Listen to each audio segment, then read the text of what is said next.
The moment Jack Turner brushed the snow from her face, his world stopped. It was impossible. Emily had been dead for 3 years.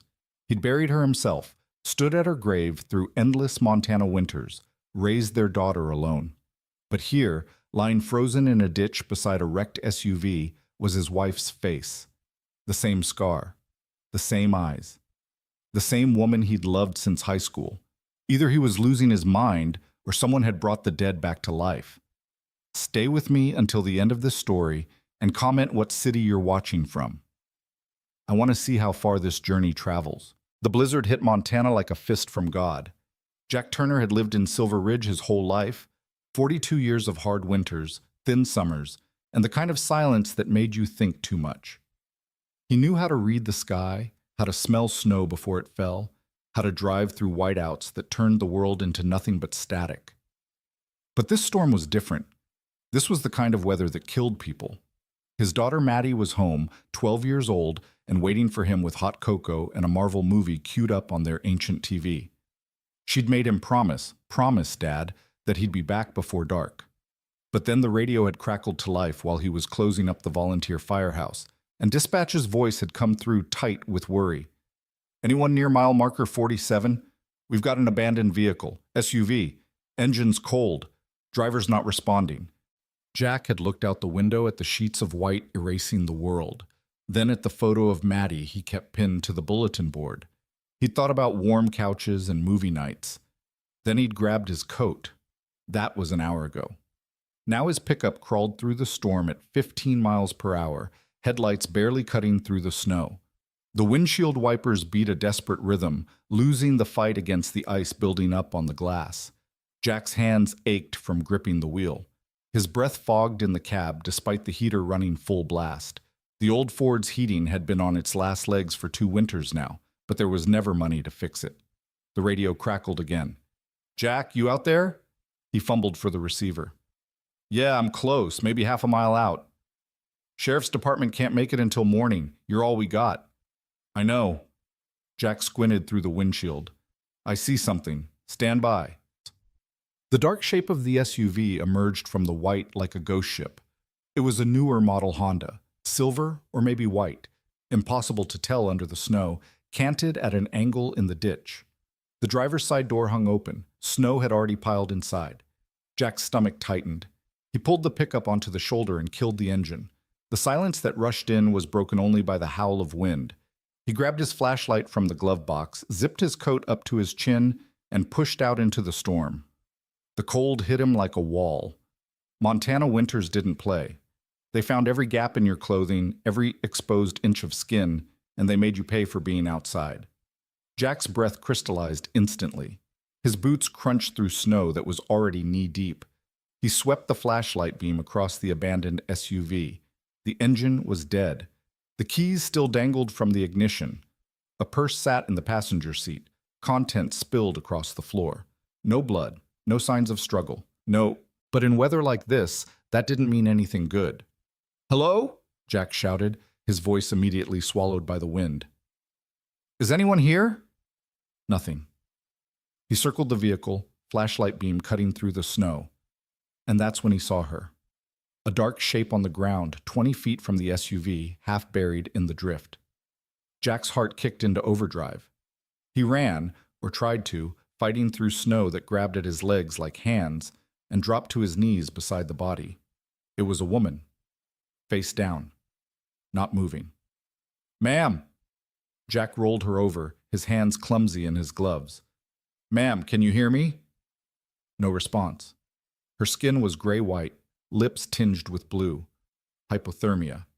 Advanced. She was wearing jeans and a thin jacket, nowhere near enough for this weather. How long had she been out here?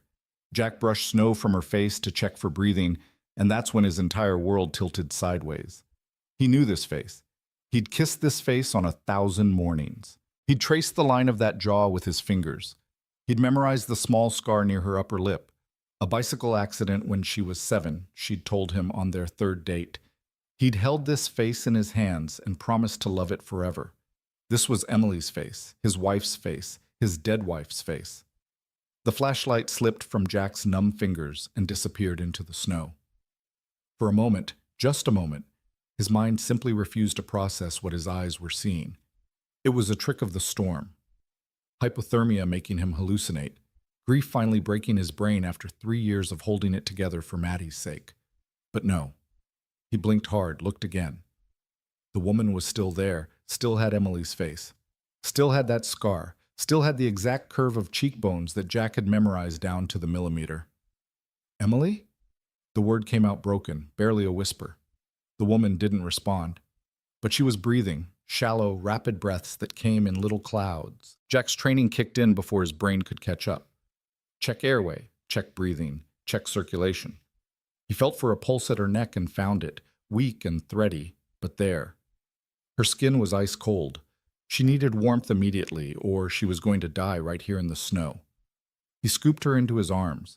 She was lighter than Emily had been, or maybe adrenaline was making him stronger. Her head lolled against his chest. Up close, the resemblance was even more impossible. The small mole near her left ear, the slight asymmetry of her eyebrows. Every detail matched. Jack carried her to the pickup, fighting against wind that tried to push him backward.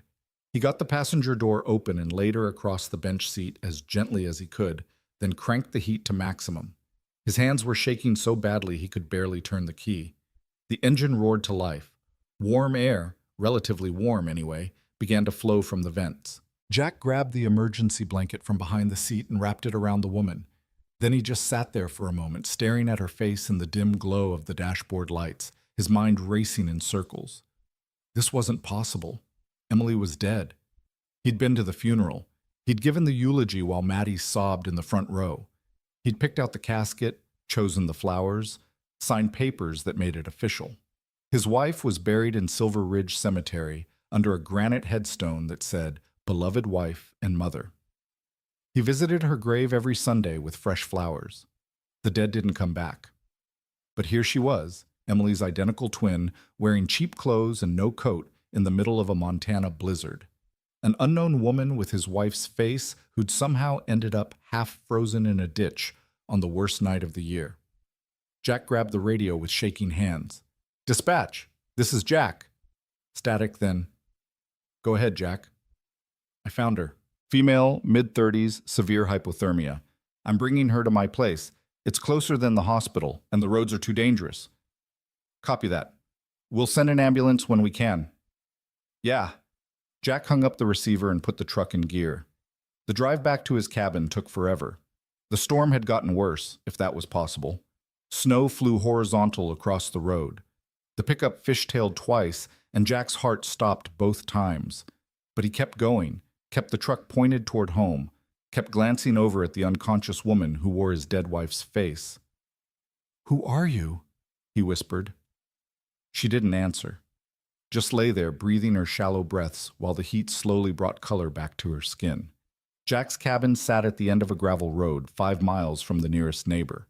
It was small, 2 bedrooms, 1 bathroom, a living room with a wood stove. But it was paid off, and it was warm, and right now that was all that mattered. He pulled up close to the front door and killed the engine. The house was dark, except for the flickering blue glow of the TV in the living room window. Maddie had fallen asleep on the couch, probably halfway through the movie. Jack felt a stab of guilt. He'd promised to be home, but there wasn't time for that now. He gathered the woman in his arms again and carried her through the storm to the front door. His keys were somewhere in his pocket, but with his hands full, he ended up kicking the door instead. "Maddie, open up!" A few seconds later, the door swung open. Maddie stood there in her pajamas, purple ones with little stars, rubbing sleep from her eyes. "Dad, you said you'd be—" She stopped. Her mouth fell open. "Maddie, I need you to help me." Jack pushed past her into the warmth of the cabin. "Get me every blanket we have, and start water boiling for hot water bottles." But Maddie wasn't moving. She was staring at the woman in Jack's arms with eyes so wide they looked like they might fall out of her head. Her face had gone pale. "Daddy?" she whispered. That's Mommy." "No." Jack's voice came out harder than he meant it to. "No, sweetheart, it's not. Now please, I need those blankets." Maddie didn't move. But her face, now Maddie, his daughter flinched, then turned and ran toward the linen closet. Jack carried the woman to the couch and laid her down carefully. In the light of the living room, with the TV casting shadows across her features, the resemblance to Emily was even more devastating. Jack had to look away. He knelt beside the couch and began removing the woman's wet clothes with clinical efficiency. Socks first, then her jacket, then her jeans. Hypothermia didn't care about modesty. Under her clothes, her skin was mottled with cold, but he could see her color slowly improving. He checked her pulse again. Stronger now. That was good. Maddie returned with an armful of blankets and stood in the doorway, staring. "The water?" Jack prompted. "Right, yes." She disappeared into the kitchen. Jack piled blankets over the woman, tucking them around her carefully. Then he sat back on his heels and finally let himself really look at her face. It wasn't just similar to Emily, it was exact. The tiny scar near her lip, the way her hair fell across her forehead, the shape of her nose. Even her hands, he'd recognize those hands anywhere, the long fingers, the knuckles slightly too prominent. Emily had been self-conscious about her hands. She'd called them piano hands, even though she'd never played. This woman had the same hands. Jack's chest felt tight. His eyes burned. This wasn't grief playing tricks. This wasn't his imagination. This woman was lying on his couch, breathing, alive, wearing Emily's face like a mask. "How?" he whispered to no one. The woman stirred. Her eyelids fluttered. Jack leaned forward, heart hammering. "Hey," he said softly. "Hey, you're safe. You're okay. Can you hear me?" Her eyes opened. Brown eyes, exactly Emily's shade, and stared up at him with confusion and fear. Her lips moved, but no sound came out at first. Then, in a voice that made every hair on Jack's body stand up, Where am I?" It was Emily's voice. The same cadence, the same slight rasp, the same everything. Jack couldn't breathe. "You're in my home. I found you in the snow. You almost died. What's your name?" The woman blinked slowly. Her gaze drifted around the room, taking in the wood stove, the family photos on the mantel, the Christmas decorations Maddie hadn't let him take down yet, even though it was late January. When her eyes found Maddie standing in the kitchen doorway, she flinched. She swallowed hard. "My name is Claire." "Claire." Jack tested the name. It felt wrong in his mouth. "Claire what?" I don't remember." Her breathing was speeding up. Panic. "Where am I? What happened?" "You're in Silver Ridge, Montana. I'm Jack Turner. I'm a volunteer firefighter. You were in a car accident and—" "No." Claire tried to sit up, and Jack gently pushed her back down. "No, not an accident. Someone was following me, a dark car. They ran me off the road." Jack exchanged a glance with Maddie. "Who was following you?" "I don't know." Claire's hands came up to her face, trembling. "I don't know. I can't remember." Her voice cracked. "Why can't I remember?" "It's okay. You're safe now. The hospital," Claire interrupted. Her eyes had gone distant, like she was seeing something far away. "I was in a hospital, white walls, people in masks. They were doing something to me. I had to get out. I had to run." Jack's skin prickled. "What hospital?" I don't know." Claire's voice rose toward hysteria. "I woke up there and I didn't know how I got there, and they were... Okay. Shh." Jack caught her hands in his, trying to ground her. "You're safe now. Whatever happened, you're safe here. I promise." Claire's eyes locked onto his, and for a moment Jack forgot how to breathe. Those were Emily's eyes looking back at him, filled with terror and confusion and something else he couldn't name. Maddie crept closer, carrying a steaming mug. "I made tea," she said quietly. "Mom always said tea helps everything." Claire turned to look at Maddie, and something strange happened to her face. Her expression went blank, like she was seeing a ghost. "You?" she whispered. "I know you." Maddie froze. "What?" "Your face. I've seen your face." Claire's breathing was coming faster now. "In my dreams, or memories. I don't know. You were smaller, you were crying. There was There was a car crash, glass everywhere. Someone was screaming. Jack felt like he'd been punched in the gut. That was Emily's death, the accident that had killed her 3 years ago. He'd told Maddie about it, how Emily had been driving home from visiting her sister, how a drunk driver had crossed the center line, how she'd died before the ambulance arrived. How the hell did this stranger know about it? Daddy? Maddie's voice was very small. What's happening? Jack didn't have an answer. He stood up, his legs unsteady, and walked to the mantel where the family photos sat in neat frames. He picked up the largest one, the last picture of the three of them together, taken at Yellowstone 6 months before Emily died, and carried it back to the couch. Do you recognize this? He held it out to Claire with shaking hands. She took the frame, looked at it, and the color drained from her face so fast Jack thought she might pass out again. That's me, she whispered. But I don't remember this. She looked up at Jack, then at Maddie, then back at the photo. Her fingers traced the glass over Emily's smiling face. This is me. But I've never met you. I've never been here. How is this me? The mug fell from Maddie's hands and shattered on the floor. Hot tea splashed everywhere, but nobody moved to clean it up. Jack's mind was spinning. This was insane. This was impossible. People didn't just show up wearing other people's faces. This wasn't a movie. This wasn't... Headlights swept across the living room window. Jack's head snapped up. Through the storm, he could see a vehicle pulling up to the cabin. Not the ambulance. That was still at least an hour away.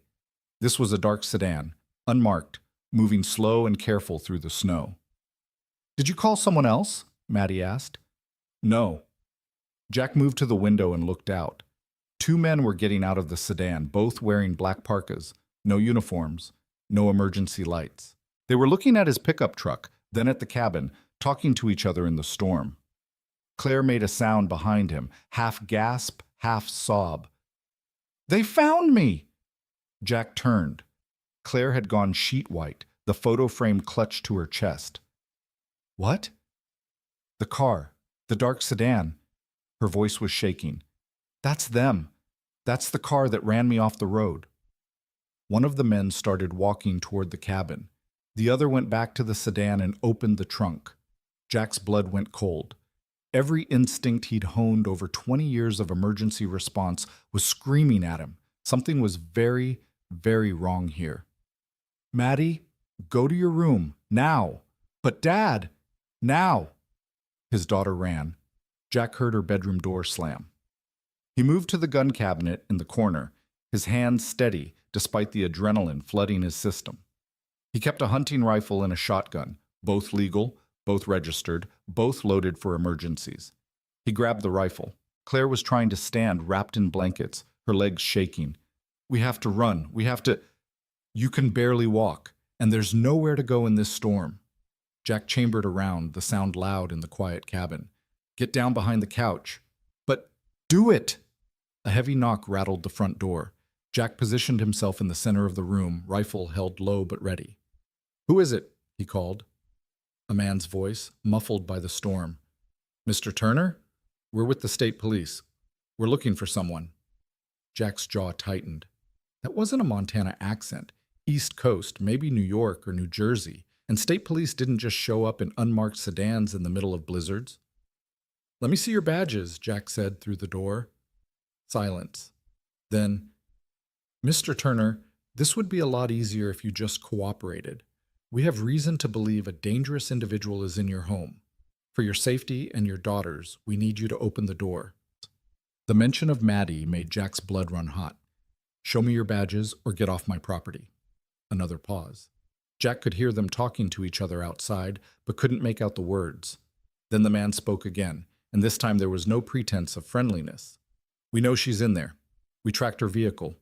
You can hand her over easy, or we can make this difficult. Your choice. Jack's finger moved to the trigger. I don't know what you're talking about, and unless you've got a warrant, you're trespassing.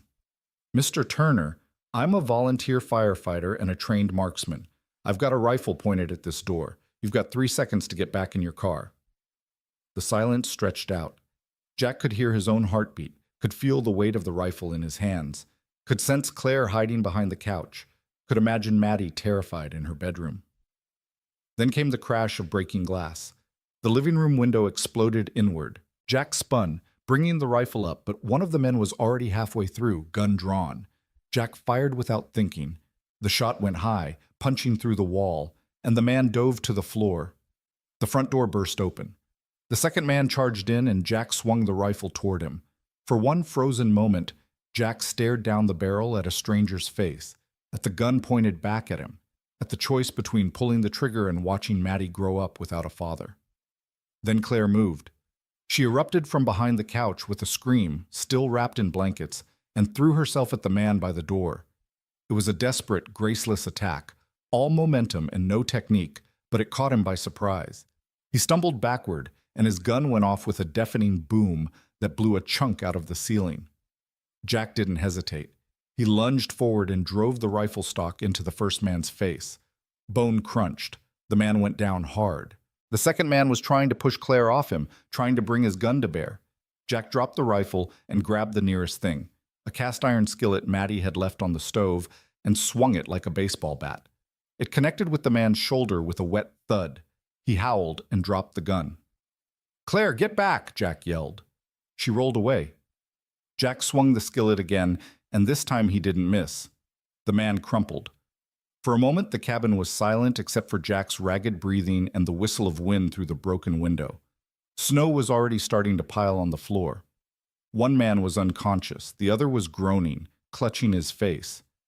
Jack picked up both guns, his hands shaking now that the adrenaline was fading. He looked at Claire, who was sitting on the floor wrapped in blankets, staring at the unconscious men with wide eyes. "Are you hurt?" he asked. She shook her head mutely. "Maddie," Jack called. "Are you okay?" His daughter's door opened a crack. "Dad?" "Stay in your room, sweetheart. Everything's fine." It was a lie. Nothing was fine. Two armed men had just tried to break into his home to kidnap a woman who looked exactly like his dead wife. Jack's mind was racing, trying to put pieces together that didn't fit. He grabbed his phone and dialed 911. It took 3 tries. His fingers kept missing the buttons, but finally it connected. 911, what's your emergency? "This is Jack Turner, 247 Pine Ridge Road. I've got 2 intruders armed. I've subdued them, but I need sheriff's deputies here now." "Are you or anyone else injured?" "No, but—" Jack looked at Claire, at the men on his floor, at the shattered window. "These men claim to be state police. They're not. They tried to kidnap someone." The dispatcher's voice sharpened. "Deputies are en route. ETA 20 minutes. Do you have the intruders secured?" "Yeah." Jack grabbed duct tape from his utility drawer and began binding the men's hands. The conscious one tried to fight, and Jack pressed a knee into his back. "Stay down, or I'll make you stay down." The man spat blood. "You have no idea what you're doing. That woman is government property. You're interfering with—" "Shut up." Jack taped his mouth for good measure. "Government property?" Claire's voice was small. "What does that mean?" Jack didn't answer. He finished securing both men, checked them for additional weapons, found 2 knives and a phone, then turned to Claire. She looked like she might shatter. The blankets had fallen away, leaving her in just her underwear and one of Jack's t-shirts that someone must have put on her while she was unconscious. Her skin was still pale. Her eyes were huge. "They're going to kill me," she whispered. "Aren't they?" "No." Jack said it with more confidence than he felt. "No, I won't let that happen." "You don't understand. You don't know what they did." Her voice broke. "I remember pieces. A facility. Underground, maybe. White rooms, people in surgical masks. They were changing me, fixing me. I don't know. I was someone else before. I know I was. But I can't remember who." Jack's chest felt tight. "Do you remember the name Emily?" Claire looked at him, really looked at him, searching his face like she was trying to find something lost. "No, I'm sorry. I don't remember anything before waking up in that place. Just flashes. A little girl crying, a car crash, someone holding my hand. But it's like remembering a dream. I can't tell what's real." The sound of sirens cut through the storm. Red and blue lights flickered through the broken window. Jack stood and went to open the door. The real police this time, he hoped. Sheriff Marcus Wade came in, stamping snow off his boots, 2 deputies behind him. Marcus had been sheriff for 15 years, had known Jack since he was a kid. His face was grim. "Hell of a night, Jack. You all right?" "Been better." Jack gestured at the 2 men on the floor. "These guys broke in trying to kidnap her." He nodded toward Claire, who'd pulled the blankets back around herself. Marcus's eyebrows went up. He looked at Claire for a long moment, and Jack saw recognition flicker across his face. Marcus had been at Emily's funeral, too. "Jesus, Jack, that's not Emily," Jack said quickly. "Her name is Claire, and I don't know what's going on, but those men said she was government property." Marcus knelt beside one of the unconscious men and pulled out his wallet. Federal ID. He looked at his deputies. "Get these guys secured in the squad car and call the state police, the real ones. We're going to need backup." As the deputies hauled the men outside, Marcus turned back to Jack. "I need you to tell me everything, from the beginning." So Jack did. The abandoned SUV, finding Claire in the snow, her face, the men showing up, the fight, all of it. By the time he finished, more vehicles had arrived. Real state police, an ambulance, even a couple of FBI agents who'd apparently been in the area on another case. The cabin turned into controlled chaos. People taking photos, people asking questions, people examining Claire like she was evidence instead of a person. Through it all, she sat wrapped in blankets, answering questions in a quiet voice, flinching every time someone touched her. Jack stood in the corner with a cup of coffee someone had pressed into his hands, watching it all and feeling like he'd fallen into someone else's nightmare.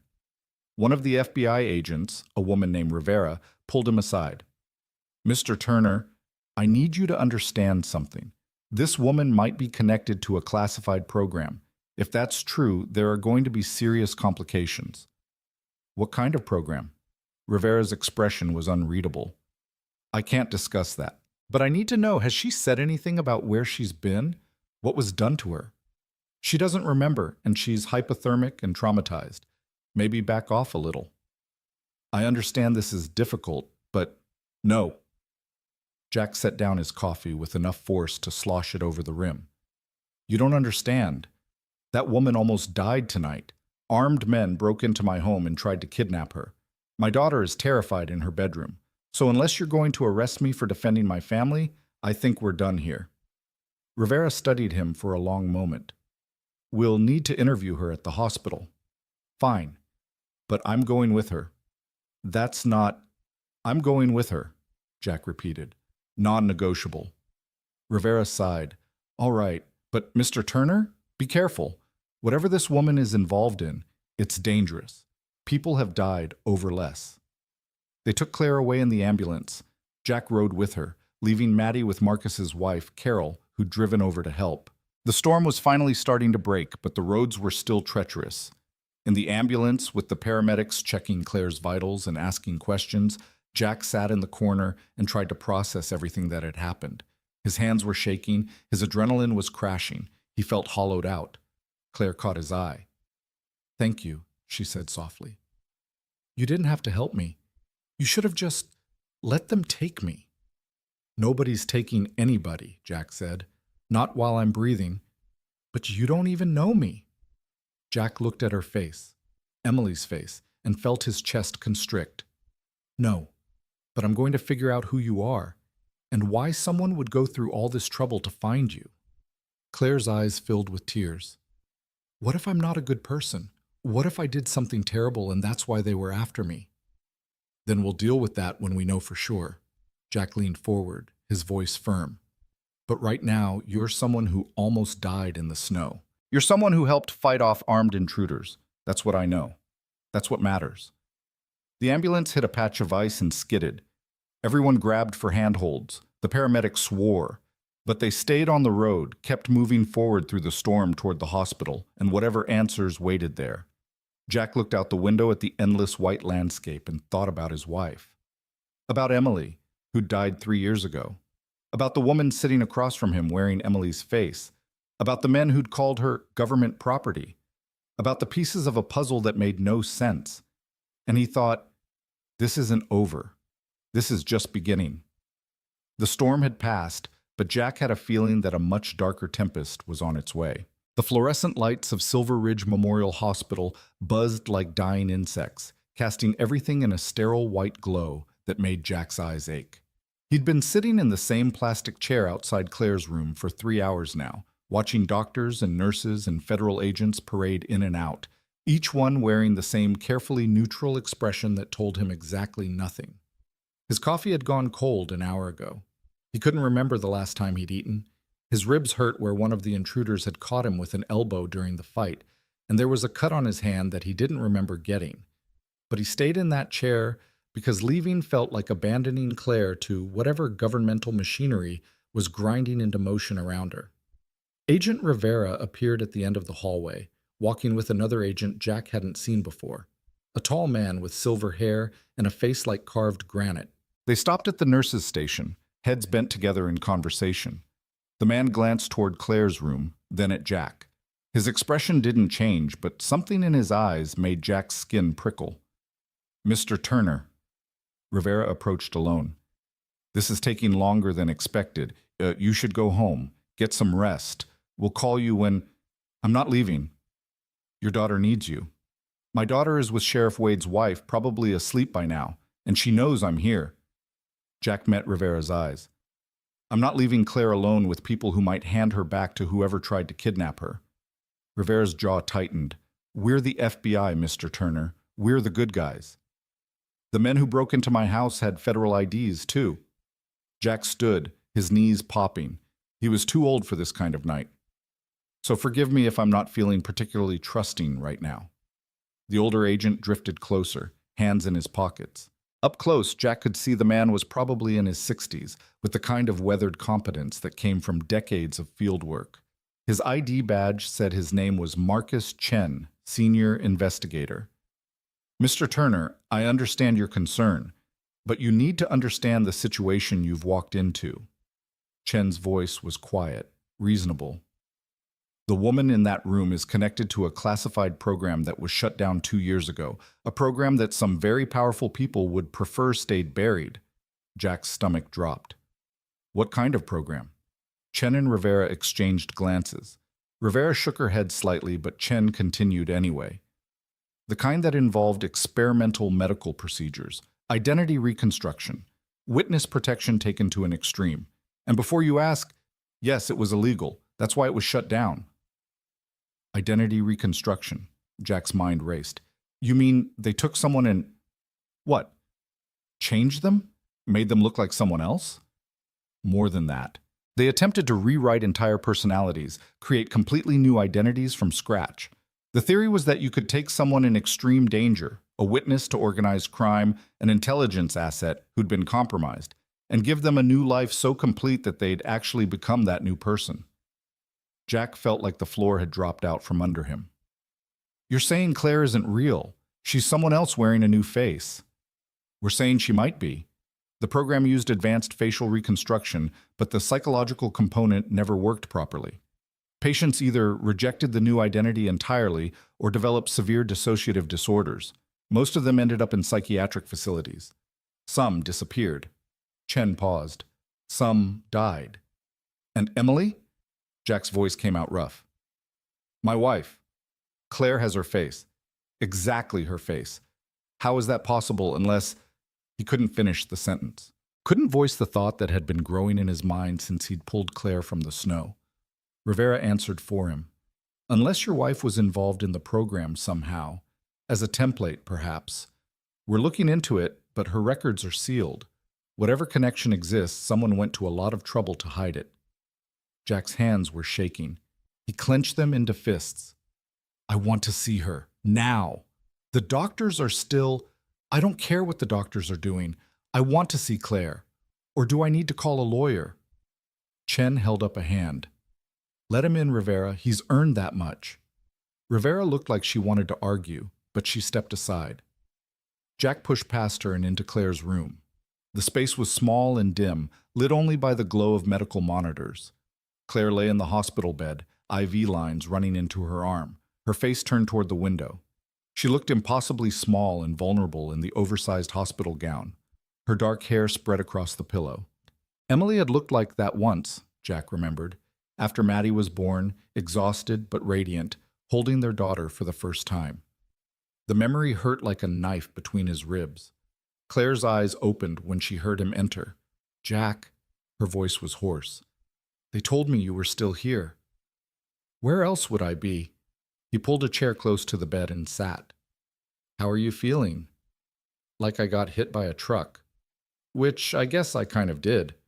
She tried to smile, but it came out wrong. "The doctors say I'm lucky. Hypothermia could have killed me. You saved my life." "Those men would have killed you if they'd gotten you back to wherever they came from." Claire's smile faded. "The agents told me about the program, about what they think was done to me." Her hands twisted in the blanket. "They showed me a file. Said my fingerprints matched someone named Sarah Mitchell, a woman who disappeared 2 years ago from a federal witness protection facility in Maryland." Jack leaned forward. "Jack, do you remember being Sarah?" "No, nothing. It's like my life started 3 months ago when I woke up in that facility." Her voice cracked. "They kept me in a white room, fed me through a slot in the door. Once a day, someone would come take blood samples. They never spoke to me, just observed me, like I was an experiment." "How did you escape?" "There was a fire. Or maybe an explosion. I'm not sure. Alarms started going off and people were running. My door wasn't locked for once, so I ran too." She closed her eyes. "I stole clothes from a locker room, found a car with keys in it, just drove until the gas ran out, then stole another car. I didn't know where I was going, just away." "And you ended up in Montana." "I was driving through the storm when that sedan appeared in my rearview mirror. They tried to run me off the road multiple times before they finally succeeded. I remember the SUV sliding, the world spinning, and then snow. Cold. I thought I was going to die out there." Her eyes found his. "And then you found me." Jack wanted to reach for her hand but stopped himself. Every instinct in his body was screaming that this was Emily, that his wife had somehow come back to him. But that was impossible. Emily was dead. This was a stranger who'd been surgically altered to look like her, some woman named Sarah who'd gotten caught up in something horrific. Except the way Claire looked at him felt familiar. The small gestures, how she tucked her hair behind her ear, how she worried her bottom lip when she was thinking. Those were Emily's habits, movements so ingrained that Jack had memorized them over 15 years of marriage. "The agents said you saw a photo," Claire continued quietly, "of your wife, of Emily. They said I look exactly like her." "You do?" "That must be... I can't imagine how hard this is for you." Jack laughed, but it came out bitter. "Hard doesn't cover it. I buried my wife 3 years ago. Spent 3 years learning how to live without her, raising our daughter alone, trying to figure out who I am without her. And now you show up wearing her face, and I don't know what to feel." "I'm sorry." "Don't." Jack's voice was sharper than he meant. "Don't apologize for something that's not your fault. You didn't choose this." Silence settled over the room. Outside, Jack could hear the muffled sounds of the hospital, distant conversations, the squeak of shoes on linoleum, the constant beep of monitors. Normal sounds for a deeply abnormal situation. Claire spoke first. "When I saw that photo, the one of your family, something happened, like a door opening in my mind." She pressed her palm against her forehead. "I keep seeing flashes, a little girl with pigtails, a house with blue shutters, someone singing 'You Are My Sunshine' in the kitchen. Are those my memories, or did they give me Emily's somehow?" Jack's blood ran cold. The house in the photo had blue shutters. Emily used to sing that song to Maddie every night before bed. "That's not possible," he said. You can't transplant memories. That's science fiction." "So is surgically reconstructing someone's face to match a dead woman's. So is whatever they did to make me forget who I was before." Claire's voice rose slightly, touched with hysteria. "I don't know what's real anymore. I look in a mirror and I don't recognize myself. I close my eyes and I see pieces of a life I don't remember living. Am I Sarah Mitchell? Am I some kind of copy of Emily Turner? Or am I just Claire, whoever the hell that is?" The door opened. A doctor entered, Dr. Sarah Patel, according to her name tag, followed by Agent Rivera. Patel was young, Indian American, with kind eyes that reminded Jack of his own mother. "Mr. Turner, I need to examine my patient. If you could step outside—" "No." Claire's hand shot out and grabbed Jack's wrist. Her grip was surprisingly strong. "Please, I don't want to be alone with them." "Miss Mitchell," Rivera began, "my name is Claire." "Claire, then, we need to run some tests, neurological scans, psychological evaluations. If the program did what we think it did, there might be ways to restore your original memories." "I don't want my original memories," Claire's voice cracked. "I want to know why I have someone else's face. I want to know why people are trying to kill me. I want to know why I keep seeing that little girl in my head and feeling like my heart is breaking." She was crying now, tears streaming down Emily's face, and Jack couldn't take it anymore. He put his arms around her gently, carefully, like she might shatter, and let her sob against his shoulder. She felt small and fragile and terrified, and he understood that feeling completely. "It's okay," he murmured. "You're safe. I promise you're safe." Rivera and Patel exchanged glances. Finally, Rivera nodded. "We'll give you a few minutes, but Mr. "Turner, you need to understand, Claire can't leave this hospital until we understand what was done to her and who's still looking for her own protection." "Protection," Claire choked out. "Like the protection that kept me locked in a room for 3 months?" Rivera's expression tightened, but she didn't answer. She and Patel left, closing the door quietly behind them. Jack held Claire until her crying subsided into hiccups and shaky breaths. When she finally pulled back, her eyes were red and swollen. Mascara. When had someone put mascara on her, smeared across her cheeks? She looked devastated. She looked like Emily had looked the day her father died, when grief had carved her open and left her raw. "I'm sorry," she whispered. "You don't even know me. I shouldn't—" "Stop apologizing." Jack handed her a tissue from the bedside table. "You've been through hell. You're allowed to fall apart." "I don't want to fall apart. I want to understand." She wiped her eyes, smearing the mascara worse. "Jack, that photo, the one of your family. When I looked at it, I didn't just see strangers. I felt something. Love. Loss. Like my heart recognized them even though my brain didn't. How is that possible if I'm not her?" Jack had been avoiding this question, but he couldn't anymore. The agent said the program might have used Emily as a template. Maybe they didn't just copy her face. Maybe they copied other things too. Memories, emotions. I don't know. But why? Why would they use your dead wife's face for whatever they did to me? I don't know that either, but I'm going to find out. Jack stood, his decision made.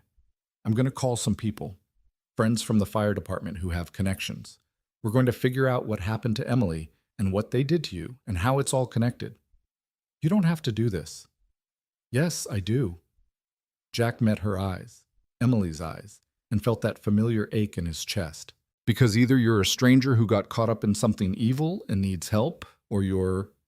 He couldn't finish the sentence, couldn't voice the impossible hope that was trying to take root in his heart. Claire seemed to understand anyway. I'm not her, Jack. Even if they used her somehow, I'm not Emily. She's gone. I know, but his voice wasn't quite steady. Before Claire could respond, the door burst open. Not Rivera or Patel this time. A uniformed police officer Jack didn't recognize, face flushed and urgent. Agent Rivera, we've got a situation in the parking lot. 3 men in a black van, heavily armed. They're asking for the patient in room 347. Room 347, Claire's room. Jack's blood turned to ice. How did they find her? The officer was already backing out. Lockdown protocol. Nobody in or out. Rivera wants all federal witnesses moved to secure locations. We can't move her, Jack protested. She's still recovering from hypothermia. But the officer was gone, probably to alert the rest of the hospital. Jack turned to Claire, who'd gone white as the hospital sheets. They're not going to stop, she whispered. Whoever's behind this, they're going to keep coming until they get me back, or I'm dead. Jack's mind raced. The hospital would be locked down, but that meant they were trapped here with limited exits. If these men were willing to show up armed at a hospital, they weren't going to be deterred by a few locked doors. And Agent Rivera, for all her federal authority, hadn't been able to protect Claire from the first attack. "Get dressed," Jack said suddenly. "Whatever clothes they gave you, put them on." "What? Jack, you heard them? We're in lockdown." "Exactly, which means everyone's focused on the front entrance and the parking lot." He moved to the window and looked out. They were on the second floor, facing the back of the hospital. Below was a small loading area, currently empty except for a few dumpsters and a maintenance van. "I know this hospital. I've been here 100 times for emergency calls. There's a service elevator that goes down to the loading dock. If we can get to it before they lock down the entire building, you want to sneak me out of a hospital in the middle of a federal investigation?" Claire stared at him like he'd lost his mind. "Jack, that's insane. They'll arrest you." "Only if they catch us." He grabbed her clothes from the small closet, jeans and a sweatshirt someone had donated, still stiff and new. "And I'd rather risk arrest than trust the same people who might have been involved in what happened to you in the first place." "You don't know that the FBI—" "I don't know anything. That's the problem." Jack tossed her the clothes. "But I know my daughter is at home with a broken window and 2 unconscious kidnappers' blood still on my living room floor. I know armed men are outside this hospital right now. And I know that every official channel we've tried has led to more questions and more danger. So right now I'm trusting my gut. And my gut says we need to get you somewhere safe before someone decides you're too much trouble to protect." Claire looked at him for a long moment. Then, decision made, she started pulling off her hospital gown. "Turn around." Jack turned to face the door, his heart hammering. This was crazy. This was potentially illegal. This could ruin his life, cost him his relationship with Maddie, land him in federal prison. But the alternative was leaving Claire, Emily's face, Emily's voice, Emily's hands, in the hands of people who'd already failed to protect her once. "Okay," Claire said behind him. "I'm dressed." Jack turned. The clothes were too big on her, hanging loose, but she looked more like a person and less like a patient. That was good. They'd blend in better. He cracked the door open and peered out. The hallway was in controlled chaos. Nurses rushing to move patients, security guards taking positions at key intersections, the PA system crackling with codes Jack recognized as lockdown procedures. But nobody was watching Claire's room specifically. They were all focused on containing the threat outside. "Stay close to me," Jack whispered. "If anyone stops us, let me do the talking." They slipped into the hallway. Jack kept Claire slightly behind him, one hand on her elbow, moving with the purposeful stride of someone who had every right to be there. They passed a nurse station, empty, everyone pulled to emergency stations, and turned down a side corridor.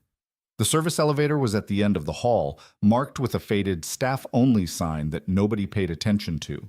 Jack hit the call button and tried to look casual while his nerves screamed at him to run.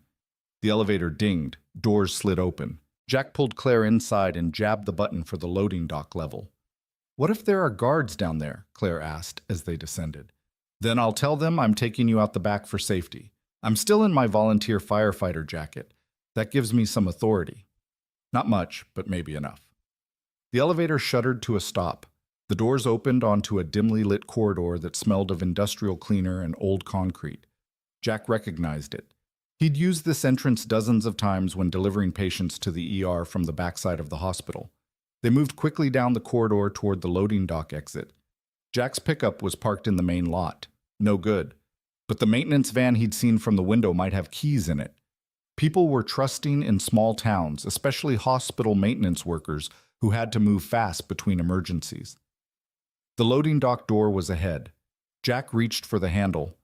"Mr. Turner." Jack spun. Agent Chen stood behind them, hands in his pockets, expression unreadable. Jack's heart sank. How long had he been following them? "Don't," Jack said. "Don't try to stop us." "I'm not here to stop you." Chen glanced at Claire, then back at Jack. "I'm here to give you a head start." Jack blinked. "What?" "Rivera's a good agent, but she plays by the rules. The rules that say Claire gets transferred to a federal facility for her own protection. The same kind of facility she just escaped from." Chen pulled a key fob from his pocket and tossed it to Jack. "Black sedan, spot 23 in the employee lot. It's clean. No tracking devices, no official registration. Take it and get out of here before the lockdown expands. Jack caught the keys reflexively. Why are you doing this? Because I worked on the original investigation into that program. I saw what they did to people, saw the files they tried to bury.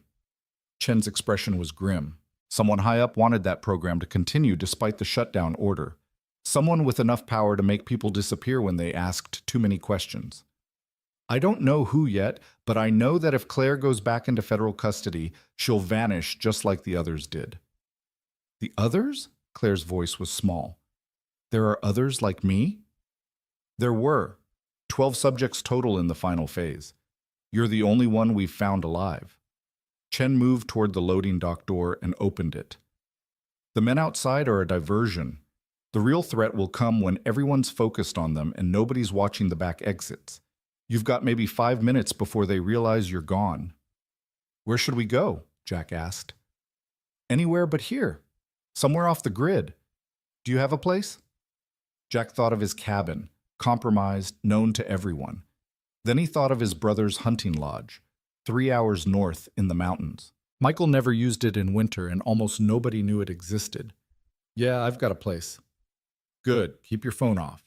Don't use credit cards. Don't contact anyone you don't absolutely trust. Chen looked at Claire. And you? If you start remembering things, write them down.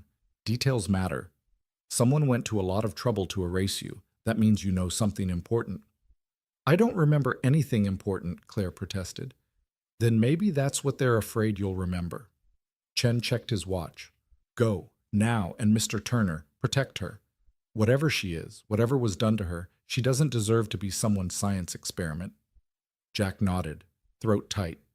He and Claire slipped out the loading dock door into the cold night. The employee lot was around the side of the building, shielded from the main entrance where the standoff was presumably still happening. They found Chen's sedan in spot 23, a nondescript black Ford that looked like 1,000 other cars. Jack started the engine. It purred to life, tank showing 3/4 full. Chen had prepared this car knowing they might need it. The realization made Jack's chest tighten with something like gratitude and terror mixed together. Jack, Claire said as he pulled out of the lot. Your daughter. We can't just leave her. We're not. Jack already had a plan forming. Carol Wade will keep her safe tonight. Tomorrow, I'll have Michael pick her up and bring her to the lodge. He's former military. He knows how to stay off radar. But she'll be terrified. She'll think you abandoned her. She'll understand. Jack hoped that was true. Maddie's tough. She's been through worse. They drove in silence through the dark streets of Silver Ridge. Jack kept checking the rearview mirror, expecting to see flashing lights or pursuit vehicles. But the streets were empty except for snow and shadows. As they reached the edge of town and the road began to climb into the mountains, Claire spoke again. Why are you doing this, really? Jack didn't answer right away. He watched the road unfold in his headlights, the trees pressing close on both sides, the world reduced to this narrow corridor of light and darkness. Finally, he said, I don't know. Maybe because you need help and I'm the only one offering it. Maybe because I'm tired of feeling powerless. Maybe because... He stopped. Because I look like her. Yes, there was no point denying it. Every time I look at you, I see Emily, and I know it's not fair to you. I know you're your own person, whoever you really are, but I can't turn off 15 years of love and memory just because logic says I should. Claire was quiet for a long moment. Then, when I looked at that photo, when I saw you and Maddie, something in me broke. Like my heart remembered, even though my brain didn't. Maybe that's crazy. Maybe it's just psychological trauma or whatever they did to me, but it felt real. What felt real? Love. Her voice cracked. I looked at your faces, and I felt love so strong it hurt. And I don't understand how that's possible if I never knew you before. Jack's hands tightened on the wheel. That impossible hope was growing again, pushing up through his chest like flowers through snow. He tried to crush it down, tried to remember that Claire wasn't Emily, that Emily was buried in Silver Ridge Cemetery, that the dead didn't come back. But what if she hadn't been dead? What if the accident had been staged? What if Emily had been taken instead of killed? What if the program had used her not as a template, but as a subject? What if everything he thought he knew was a lie? Don't, Claire said softly, like she could read his thoughts. Don't hope for that. It'll only hurt worse when you find out the truth. What if the truth is that you're her? Then I'm Emily with no memory of being Emily. Emily, who doesn't remember loving you or raising Maddie or any of the 15 years you shared. Is that really better than her being gone? Jack didn't have an answer. They drove on into the mountains, into the darkness, into a future that felt as uncertain and treacherous as the ice beneath their tires. Behind them, Silver Ridge disappeared into the night. Ahead, the road climbed higher, toward the lodge and temporary safety and all the impossible questions that waited there. And in the passenger seat, Claire leaned her head against the window and watched the stars appear between the trees, wearing Emily Turner's face like a mask she couldn't remove, carrying memories that might not be hers, running from people who wanted to erase her again. The night stretched out before them, full of danger and possibility, and the terrible weight of hope that refused to die. The lodge emerged from the darkness like something out of a half-remembered dream, its rough timber walls barely visible against the forest that pressed in on all sides. Jack killed the headlights before they reached the final turn, navigating the last quarter mile by moonlight alone. The road, barely more than 2 ruts carved through the trees, hadn't been plowed in months, and the sedan's undercarriage scraped against frozen snow with sounds that made him wince. Beside him, Claire had fallen into an uneasy sleep somewhere around the second hour of driving, her head propped against the window, breath fogging the glass in small, rhythmic clouds. She'd fought it for the first hour, jerking awake every time her eyes closed, but exhaustion had finally won. Jack was grateful for it. The silence had given him time to think, though thinking had only led him in circles. He parked behind the lodge where the car would be hidden from the road and sat for a moment with his hand still on the wheel, letting the engine tick as it cooled. His phone was in his pocket, powered off like Chen had instructed. Maddie would be frantic by now. Carol Wade was good people, but she wasn't Maddie's father, and his daughter had already lost one parent. The thought of her waking up to find him gone made Jack's chest constrict with guilt. But he'd made his choice. Right or wrong, he'd committed to this path. Claire stirred beside him, her eyes opening slowly. For just a moment, she looked confused, that awful disorientation of waking in an unfamiliar place, and then memory crashed back. Jack watched it happen on her face, watched Emily's features contort with fear and grief and something else he couldn't name. "We're here," he said quietly. She sat up and looked at the lodge through the windshield. "Where's here?" "My brother Michael's hunting lodge. He's stationed in Germany, right now with the Air Force. Nobody uses this place in winter." Jack grabbed the emergency supplies he'd stashed in the back seat during a quick stop at an all-night gas station 40 miles back. Bottled water, protein bars, a first aid kit. "It's not much, but it's off the grid. No internet, no phone line. Just us and about 10,000 acres of national forest. And if those men find us out here, then we have the high ground and home field advantage." Jack opened his door and cold rushed in to fill the warm cocoon of the car. "Come on, let's get inside before we freeze." The lodge was locked, but Jack kept a spare key under a fake rock by the back door. Michael's idea of security, which had always made Jack laugh. He wasn't laughing now as he fumbled with frozen fingers to get the key into the lock. Behind him, Claire hugged herself against the cold, her breath coming in sharp white bursts. The door swung open onto darkness that smelled of cedar and old fires, and the particular mustiness of a place that hadn't been lived in for months. Jack felt along the wall for the switch, knowing even as he did it that there wouldn't be power. Michael always shut off the breaker when he left for extended periods. "Stay here," he told Claire. "I need to find the breaker box and get the generator running." He used his phone, risking just enough light to see by, and found the breaker box in the utility room off the kitchen. The main breaker was off, as expected. He flipped it, heard the house systems wake with a distant hum, then headed outside to where the propane generator sat in its weatherproof housing. The generator started on the third try, coughing to life with a roar that seemed impossibly loud in the mountain silence. Jack held his breath, listening for any response from the forest. The sound of approaching vehicles, the snap of branches, anything that might indicate they'd been followed. But there was only the wind in the pines and the distant call of an owl.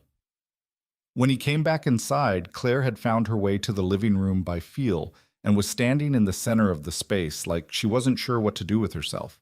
Jack flipped on lights, and the lodge bloomed into warm visibility. Exposed beams overhead, a massive stone fireplace dominating one wall, furniture covered in white sheets that made everything look like ghosts. "I'll get the fire going," Jack said. "You should rest." "I've been resting." But Claire moved to the couch anyway, sinking down onto it without bothering to remove the sheet. She looked exhausted in a way that went beyond physical tiredness. "Jack, what happens now? We can't just hide up here forever." "No, but we can hide long enough to figure out what we're dealing with." Jack knelt by the fireplace and began building a fire from the wood stacked beside it. His hands moved automatically through the familiar motions: crumpled newspaper, kindling arranged in a teepee, larger logs balanced on top. "Chen said you might remember things, details about what they did to you, about who you were before. If we can piece that together, maybe we can figure out who's so desperate to get you back." "And then what? We take that information to the police, the FBI?" Claire's laugh was bitter. "We're fugitives now, Jack. You kidnapped a federal witness from a hospital. That's a felony. Chen gave us the car. That's not kidnapping. Tell that to Agent Rivera when she finds us." Jack struck a match and held it to the newspaper. Flames caught and spread, sending dancing shadows across the walls. "Then we make sure she doesn't find us until we have answers." He fed the fire carefully, watching the flames grow from tentative flickers to confident blaze. Heat began to radiate into the cold room. Behind him, he heard Claire stand and move closer, drawn by warmth the way all living things were drawn to fire. "When I was in that facility," she said quietly, "there was a doctor. She came every few days to check on me. Always wore a surgical mask, but I could see her eyes. She looked sad. Guilty, maybe." Claire wrapped her arms around herself. "One time, she whispered something to me. I didn't understand it then, but I've been thinking about it during the drive. She said, 'I'm sorry about your daughter.'" Jack's hands stilled on the log he was placing. "Your daughter." "I don't have a daughter. At least Sarah Mitchell didn't, according to the file they showed me. So why would she say that?" Claire's voice cracked. "Unless Sarah Mitchell did have a daughter and they erased that from the records. Or unless—" She didn't finish, but Jack heard the unspoken possibility hanging in the air between them. Unless the woman they'd turned into Claire had been someone's mother. Unless Emily. "No," Jack said, more to himself than to her. "Emily didn't have secrets. We told each other everything." "Did you?" Claire moved to stand beside him, close enough that he could feel her presence like heat. "Did she tell you about the night terrors she started having 6 months before she died? About the strange calls she got that made her go pale and leave the room? About the bank account she opened that you didn't know about?" Jack's blood turned to ice. He stood slowly, turning to face her. "How do you know about any of that?" Claire's eyes were wide, frightened of her own words. "I don't know. It came to me, like remembering something I'd forgotten." She pressed her hands to her temples.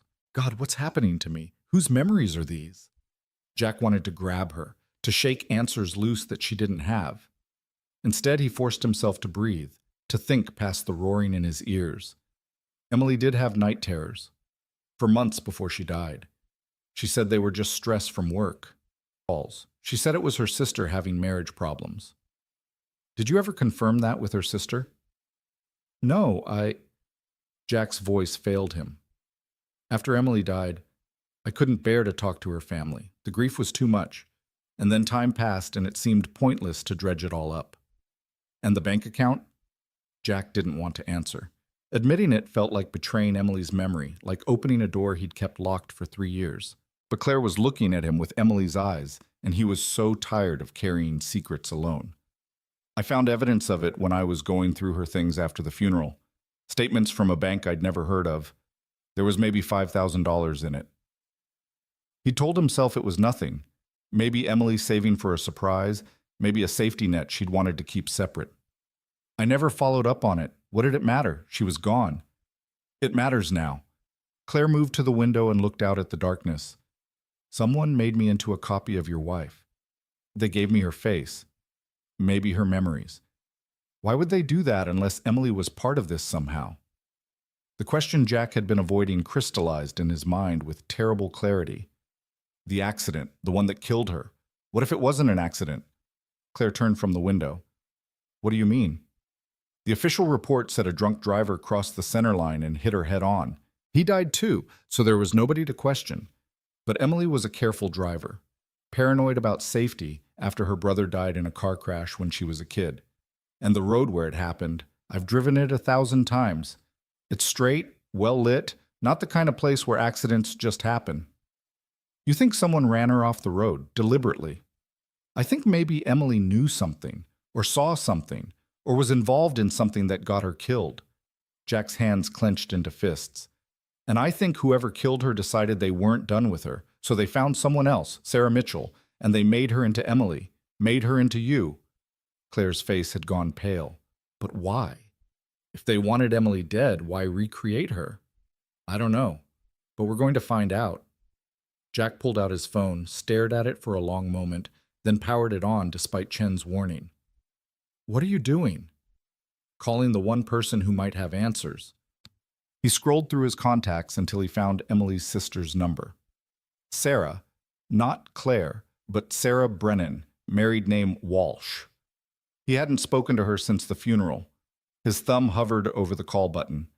Jack, if they're monitoring phone calls, then they already know where we are. The car probably has a tracker Chen didn't know about. Our credit cards are flagged. We're not as invisible as we think. He pressed call before he could talk himself out of it. Might as well get some answers while we can. The phone rang 4 times before a sleepy voice answered. Hello? Sarah, it's Jack Turner. Silence. Then, Jack? It's 3 a.m. What? I need to know about Emily. The months before she died. Was she acting strange, scared? Did she tell you anything about what was bothering her? More silence, longer this time. When Sarah spoke again, her voice was careful. Jack, where is this coming from? It's been 3 years. I know how long it's been. Please, Sarah, this is important. Life and death important. He heard rustling, footsteps, a door closing. Sarah was moving somewhere private. You can't call me like this. You don't understand what you're asking. Jack's heart kicked into overdrive. What do you mean I can't call you? Sarah, what's going on? I signed papers after Emily died. Men came to my house, federal agents, and they made me sign papers saying I wouldn't talk about her, about what she was involved in. Sarah's voice dropped to barely a whisper. They said if I talked, my family would be in danger, so I kept my mouth shut. Went to the funeral, cried, played the grieving sister, and never said a word about what I knew. What did you know? Not over the phone. Jesus, Jack, if they're listening, then it's already too late. Sarah, please, I have someone here who needs your help, someone who... He looked at Claire, at Emily's face, watching him with desperate hope. Someone who looks exactly like Emily. The silence stretched so long Jack thought Sarah had hung up. Then, where are you? Jack told her. He gave her the coordinates of the lodge, told her to come alone, told her not to tell anyone. Sarah agreed in a voice tight with fear and something else. Maybe relief at finally being able to unburden herself. I'll be there by dawn, she said. And Jack? Be careful. The people who took Emily, they don't leave loose ends. The line went dead. Jack stood holding the phone, his heart hammering against his ribs. Claire moved to his side and gently took the phone from his hand, powering it off again. What have we done? She whispered. What we had to. Jack moved back to the fire and added another log. Sarah knows something. Maybe she knows what Emily was involved in. Maybe she knows why someone would want to recreate her. Or maybe she's compromised. Maybe those federal agents who made her sign papers are the same people who are hunting me. Claire sat down hard on the couch. We just gave them our exact location. I know. Jack rubbed his face. He was exhausted, running on adrenaline and coffee and the desperate need to protect this woman who wore his dead wife's face. But we're out of options. We can't run forever. Eventually they'll find us, so we force the issue. We bring the fight to us on our terms. That's insane. Yeah, but it's all we've got. The next hours passed in tense silence. Jack fortified the lodge as best he could, checking doors and windows, moving furniture to create defensive positions, laying out Michael's hunting rifles where they'd be accessible. It felt paranoid and military and completely surreal, like he was preparing for a siege instead of waiting for his dead wife's sister. Claire watched him work with an expression he couldn't read. Finally, she said, "You don't have to do this. Any of this. You could turn me over to Rivera, tell her I forced you to help me escape. You'd probably get off with a warning. You could go back to Maddie and your life." Jack didn't stop checking the rifle's sight. "Is that what you want?" "It doesn't matter what I want. I'm nobody. Just some woman who got caught up in something horrible. But you have a daughter. A life. You're risking everything for someone you don't even know. I know you saved my daughter's life tonight." Jack set down the rifle and met her eyes. "When those men broke in, you could have stayed hidden, could have let them take you without a fight, but you didn't. You attacked an armed man to protect me and Maddie. That tells me who you are better than any memory could." Claire's eyes filled with tears. "I don't know why I did that. It was instinct. Like my body knew what to do even though my brain was screaming to run. Maybe because you're a mother. Maybe because Sarah Mitchell had a daughter and that instinct survived whatever they did to erase you." Jack moved closer, drawn by some force he couldn't name. Or maybe because Emily's still in there somewhere, protecting her family the only way she can. "Don't," Claire stood abruptly, putting distance between them. "Don't project her onto me. I'm not Emily. I can't be Emily for you." "I know." "Do you?" "Because every time you look at me, I see hope in your eyes. Hope that somehow your wife came back. That this nightmare has a happy ending." Her voice cracked. "But it doesn't. Even if I am Emily somehow. If they took her and remade her into me, I don't remember you. I don't remember Maddie. I don't remember 15 years of love and life together. So what difference does it make?" Jack felt like he'd been punched. "It makes all the difference." "Why? Because you're lonely? Because you miss her so much you're willing to pretend a stranger is her?" "Because," Jack's voice failed. He took a breath and tried again. "Because I never got to say goodbye. Because one day she was here and the next day she was gone, and I never got to tell her all the things I should have said. Because I've spent 3 years wondering if she knew how much I loved her, if she died knowing that every single moment with her was the best part of my life." His vision blurred with tears he'd been holding back for 3 years. "So yes, maybe I'm projecting, maybe I'm seeing what I want to see, but if there's even a chance that you're her, that some part of Emily survived whatever hell they put you through, then I owe it to her to try. I owe it to the woman I loved to bring her home." Claire was crying now too, Emily's tears on Emily's face. "And if I'm not her, if I'm just Sarah Mitchell with a stolen face, then I help you anyway, because it's the right thing to do, because you deserve better than what happened to you. Because," Jack stopped, realizing the truth as he spoke it, "because somewhere along the way, in the last 12 hours, I started caring about you. Not Emily, you, whoever you are." The confession hung in the air between them. Outside, the wind picked up, rattling the windows. The fire crackled and popped, and Claire stood frozen, staring at Jack like he'd spoken in a language she didn't understand.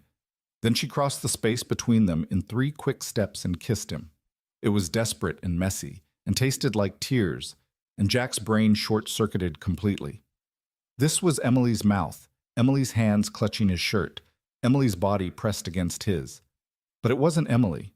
It was Claire, and she was kissing him like she was drowning, and he was air. Jack pulled back, breathing hard. "Claire, we can't—" "I know." But she didn't let go of his shirt. "I know this is crazy. I know I'm probably trauma bonding or having some kind of psychological break. But when you said you cared about me, not Emily, something inside me broke open, and I needed to know what it felt like to be wanted for myself. Not as a copy or a replacement or a science experiment, just as me." Jack's hands had somehow found their way to her waist. He knew he should step back, should put distance between them, should be rational about this. But rationality had fled somewhere around the moment she'd kissed him. "This is a terrible idea," he said. "I know. We're both exhausted and traumatized and not thinking clearly. I know. And there are armed men hunting you, and federal agents hunting us, and your dead wife's sister is going to show up at dawn. Claire almost smiled. I know. Jack looked at her, really looked at her, trying to see past Emily's features to whoever lived behind them. He saw fear and determination and exhaustion and something fragile that might have been hope. He saw a woman who'd survived hell and was still fighting. He saw someone worth protecting. And he saw Emily, of course. He would always see Emily. But maybe that was okay. Maybe it was possible to mourn his wife and care about the woman she'd become, or the woman who wore her face. Maybe the heart was big enough for both grief and new feelings. We should get some sleep, he said finally. Sarah will be here in a few hours, and we need to be ready. Claire nodded, but didn't move. Will you stay with me? I don't want to be alone. It was a bad idea. Everything about this situation was a bad idea. But Jack found himself nodding anyway. Yeah, I'll stay. They made a nest of blankets on the floor in front of the fire, safer than the bedrooms, where they'd be trapped if anyone came through the doors or windows. Jack lay down on one side, Claire on the other, a careful distance between them that felt both necessary and absurd given what had just happened. But as the fire burned down and exhaustion finally claimed them both, Claire shifted closer. And Jack didn't stop her when she curled against his side, her head on his shoulder, her breathing evening out into sleep. He lay awake watching the fire die to embers, one arm around the woman who wore his dead wife's face, waiting for dawn and answers and whatever came next. The rifle was within reach. The doors were locked. Outside, the forest held its secrets. And somewhere in the darkness, people were hunting them. People who'd killed once to keep their secrets and wouldn't hesitate to kill again. Jack held Claire a little tighter and tried not to think about all the ways this could end badly. Tried not to think about Maddie waking up to find him gone. Tried not to think about the kiss they'd shared or what it meant or how he was going to explain any of this if they survived. Instead, he thought about Emily, about their first kiss in the bed of his truck under Montana stars, about the day Maddie was born and how Emily had looked holding their daughter for the first time, about 1,000 small moments, breakfast conversations, and grocery store runs and lazy Sunday mornings that had made up a life. And he thought about the woman sleeping in his arms, who had Emily's face but different dreams, who might be his wife or might be a stranger, who carried mysteries in her reconstructed flesh and forgotten memories. I'm going to keep you safe, he whispered to her sleeping form. I promise. It was a promise he had no idea how to keep, but it was all he had to offer, protection and hope, and the stubborn refusal to let anyone else he cared about disappear into the darkness. The fire burned down to nothing. The night pressed close, and Jack Turner held tight to the impossible woman in his arms and waited for the dawn. Dawn came slowly to the mountains, bleeding gray light through the windows until Jack couldn't pretend to be asleep anymore. He'd been awake for the last hour, listening to Claire's breathing, feeling the weight of her against his shoulder, trying to memorize the moment before everything changed again. Because it would change. He could feel it coming like pressure before a storm. Claire stirred as the light strengthened, her eyes opening slowly. For just a second, she looked peaceful. Then awareness crashed back and her body went rigid. It's okay, Jack said quietly. Nothing happened. We're safe. She sat up, putting distance between them, and Jack tried not to feel the loss of her warmth. What time is it? Almost 6. Sarah should be here soon. Jack stood and stretched, his back protesting from a night on the floor. He was too old for this. I'm going to check the perimeter. He grabbed one of Michael's rifles and went outside into the cold morning.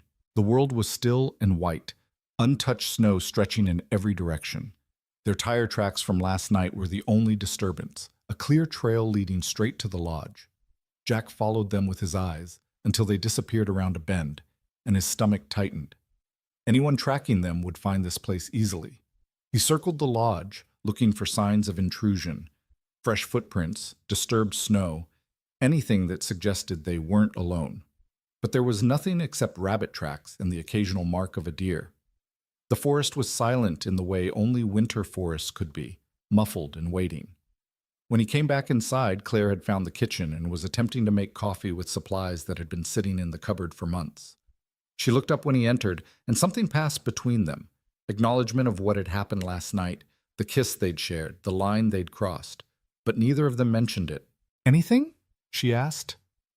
"No, we're alone for now." Jack set the rifle by the door and accepted the mug of coffee she offered. It was weak and slightly stale, but hot. "How are you feeling?" "Like I'm waiting for the other shoe to drop." Claire leaned against the counter, hands wrapped around her own mug. She'd found a sweatshirt somewhere, probably one of Michael's, and it hung on her small frame. "Jack, about last night." The sound of an engine cut through the morning quiet.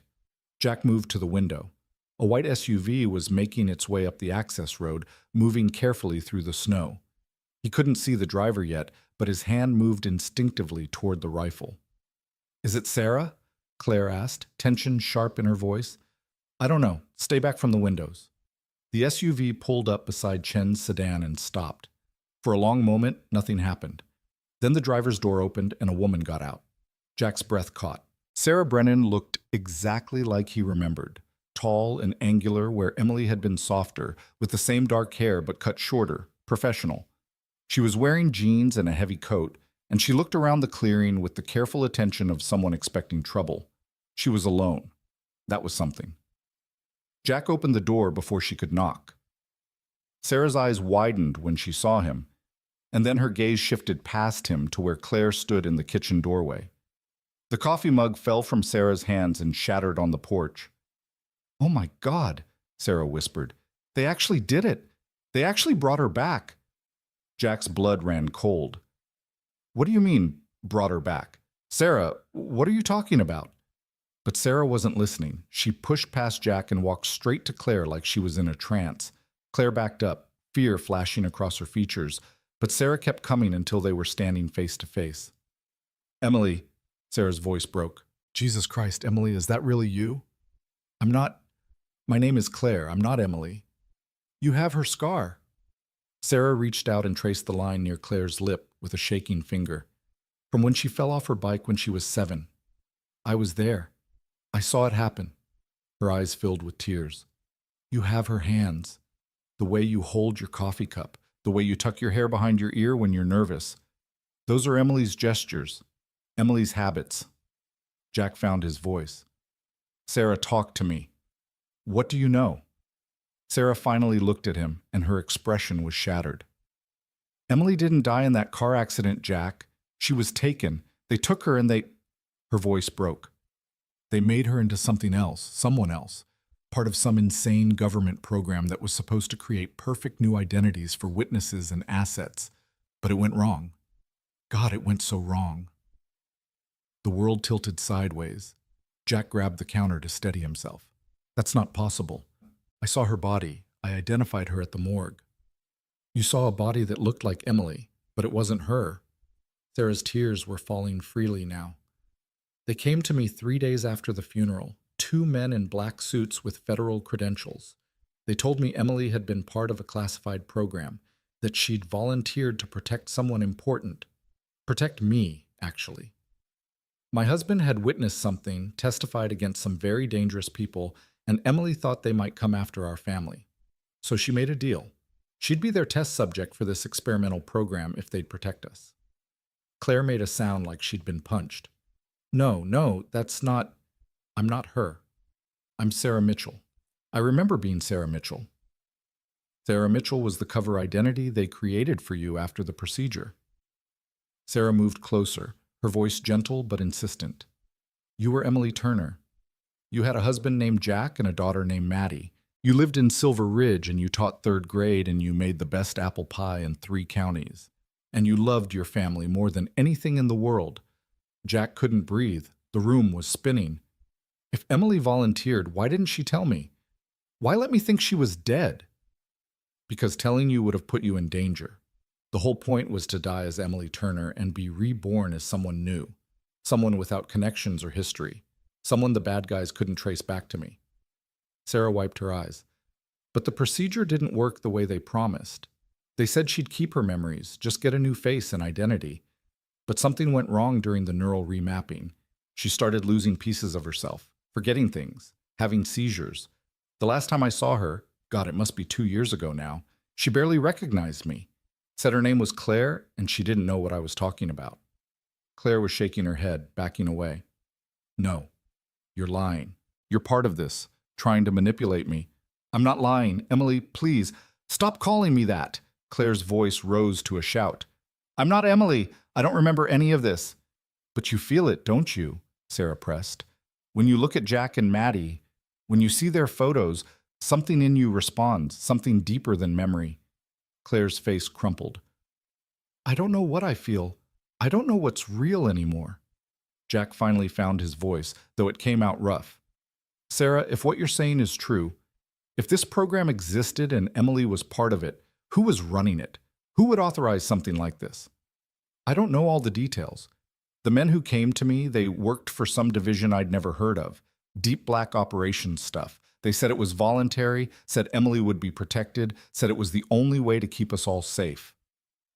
Sarah's hands clenched into fists.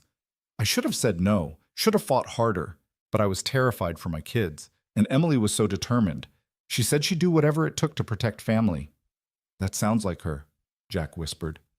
Emily had always been fiercely protective, would walk through fire for the people she loved, but volunteering to have her identity erased, to forget her own daughter, would she really have done that? Yes, a voice in his head said quietly. If she thought it was the only way to keep Maddie safe, she would have done it in a heartbeat. There has to be records, Jack said. Files, documentation, something that proves what you're saying. If there are, they're buried deep. The program was shut down before Emily's procedure was complete. Something happened, I don't know what, but suddenly the whole operation went dark. The agent stopped contacting me. Emily disappeared into whatever facility they were keeping her in. Sarah looked at Claire with desperate hope. But if you're here, if you escaped, maybe it means they didn't destroy everything. Maybe there's still a way to bring you back. Bring me back to what? Claire's voice was hollow. Even if I am Emily, even if everything you're saying is true, I don't remember being her. I don't feel like her. How do you bring someone back when the person they were is gone? The question hung in the air like smoke. Jack wanted to have an answer, wanted to say something that would make this better. But what could he say? That he'd take her anyway, broken memories and all? That he'd help her rebuild a life from fragments? That he'd love the ghost of his wife and the stranger she'd become? Before anyone could speak, the sound of engines cut through the tension. Multiple vehicles this time, moving fast. Jack ran to the window. 3 black SUVs were tearing up the access road, snow spraying from their tires. No lights, no sirens, just deadly purpose. They found us. Jack grabbed the rifle. Sarah, did you tell anyone you were coming here? No, I swear I didn't. Sarah's face went pale. My phone. God, they must have been tracking my phone. Basement, Jack snapped.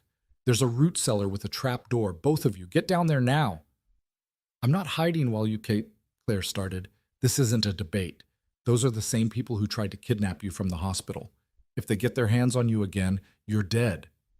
Jack chambered around. So move. Now. Sarah grabbed Claire's arm and pulled her toward the basement stairs. Claire resisted for a moment, her eyes locked on Jack's. Don't die, she said. Not planning on it. Jack tried to smile, but it came out wrong. Go. They disappeared down the stairs. Jack heard them fumbling in the darkness below, and then the creak of the trapdoor opening. He gave them 10 seconds to hide, then turned his attention to the approaching vehicles.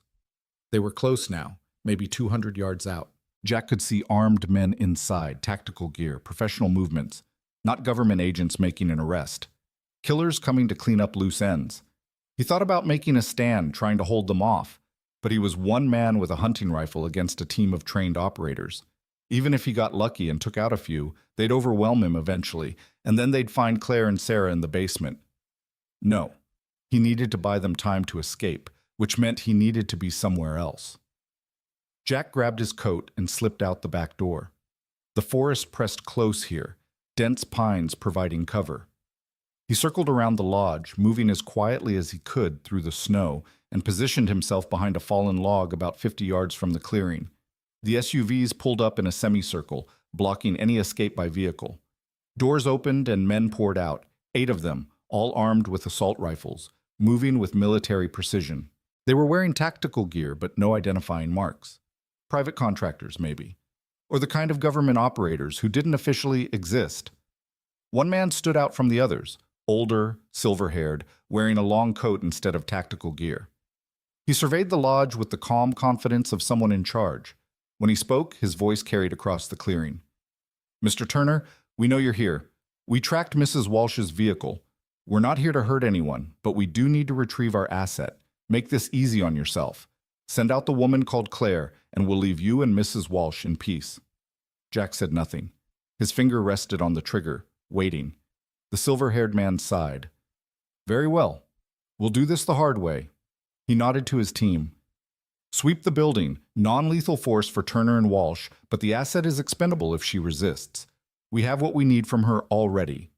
The words hit Jack like ice water. They'd already gotten what they needed from Claire, which meant they'd planned to kill her at the hospital. Would have killed her if Jack hadn't gotten her out. 4 men moved toward the lodge. Jack waited until they were at the door, their attention focused on breaching. Then he fired. The shot cracked across the clearing. 1 man went down, clutching his shoulder. Not a kill shot. Jack wasn't ready to cross that line yet, but enough to scatter the team and announce his position. Return fire erupted immediately.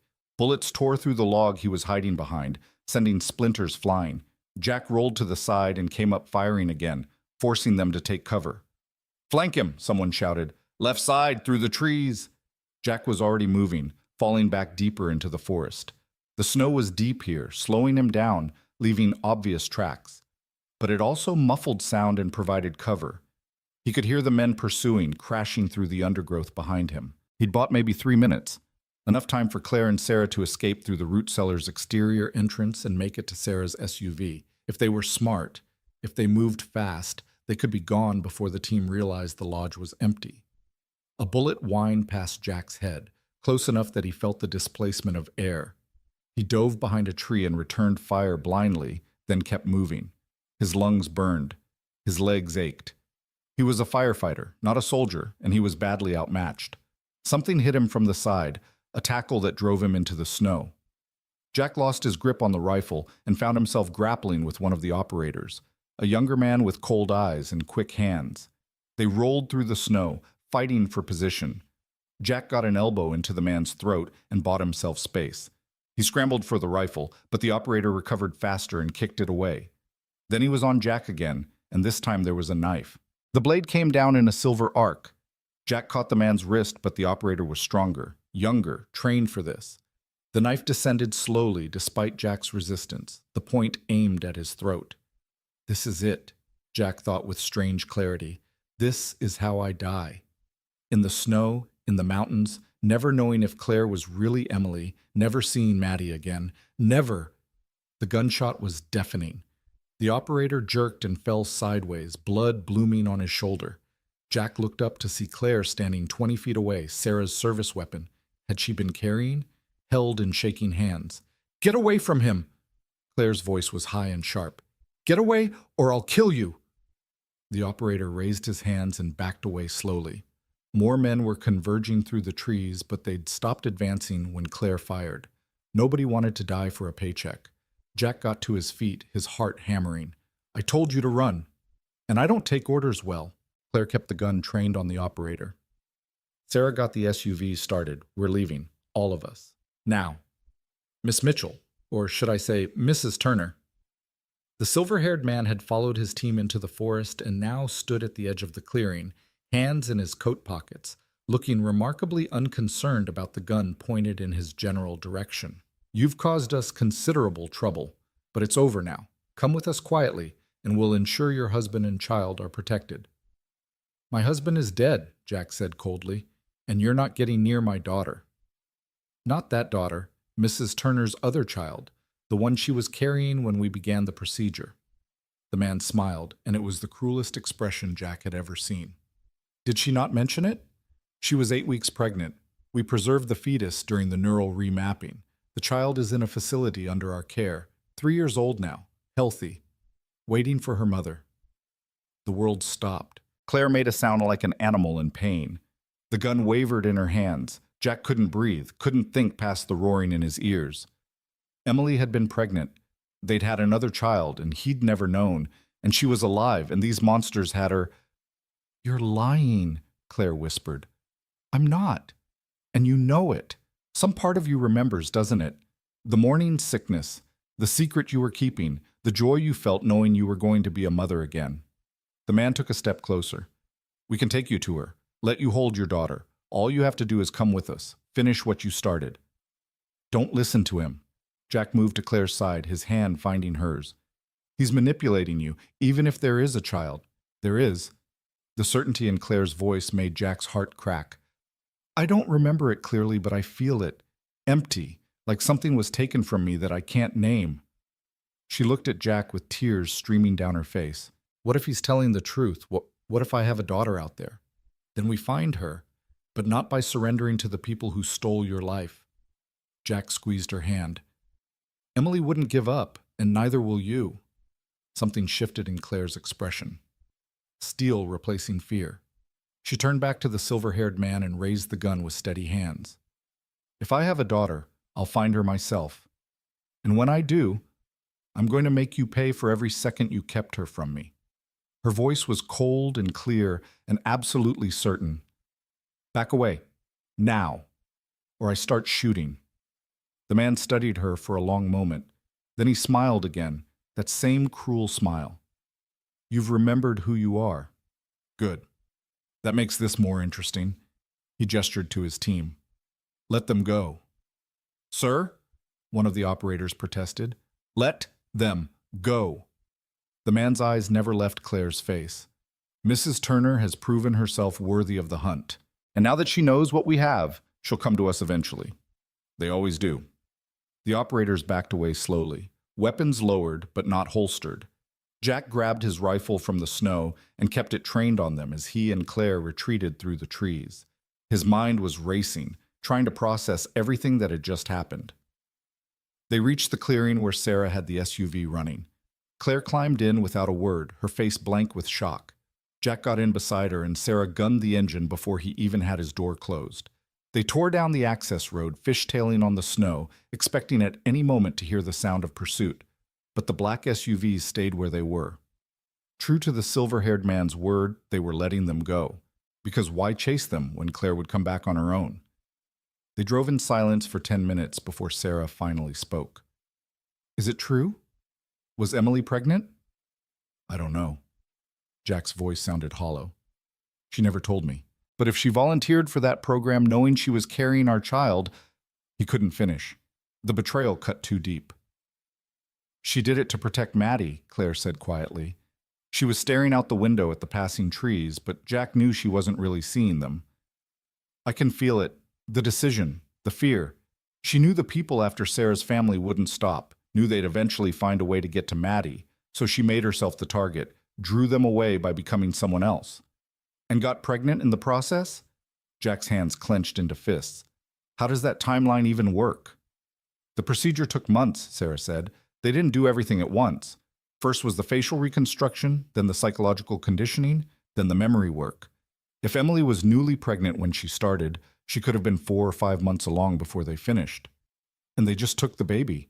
Jack's voice broke. Took her from Emily's womb and kept her. Raised her in God knows what kind of facility. What kind of monsters? The kind that think they're above the law, Sarah said bitterly. The kind that can make people disappear and call it national security. Claire's hands were pressed against her stomach, and Jack realized she was crying silently. He reached for her, but she flinched away. Don't, please, I can't. She took a shuddering breath. There's a child out there. My child. Our child. And I don't remember her. I don't remember carrying her or feeling her kick or making plans for her. They stole that from me. Stole all of it. Then we get her back, Jack said, with fierce certainty. I don't care what it takes. We find our daughter and we bring her home. How? We don't even know where she is, and every agency that might help us is either compromised or will arrest us on sight. Claire looked at him with red-rimmed eyes. Jack, I'm remembering things. Little flashes, being strapped to a table, needles in my spine. A doctor telling me the baby was healthy, that they'd take good care of her. I begged them to let me hold her, just once. They said no. Her voice cracked completely. They said it would interfere with the procedure, that I needed to forget her to become someone new, And I did. I forgot my own child. Jack pulled her into his arms despite her resistance, and this time she didn't pull away. She collapsed against him, sobbing with grief that was 3 years old and fresh as an open wound. Sarah drove on through the mountains, following roads that wound through endless forest. Behind them, the lodge disappeared into the trees. Ahead, the future stretched out uncertain and dangerous. But for now, in this moment, Jack held the woman who was and wasn't his wife, while she mourned for the daughter they'd never known existed. And somewhere in a facility hidden from the world, a 3-year-old girl played and laughed and lived, unaware that her mother was remembering her at last, unaware that her family was coming for her. The silver-haired man had been right about one thing. Claire would go back. They all would.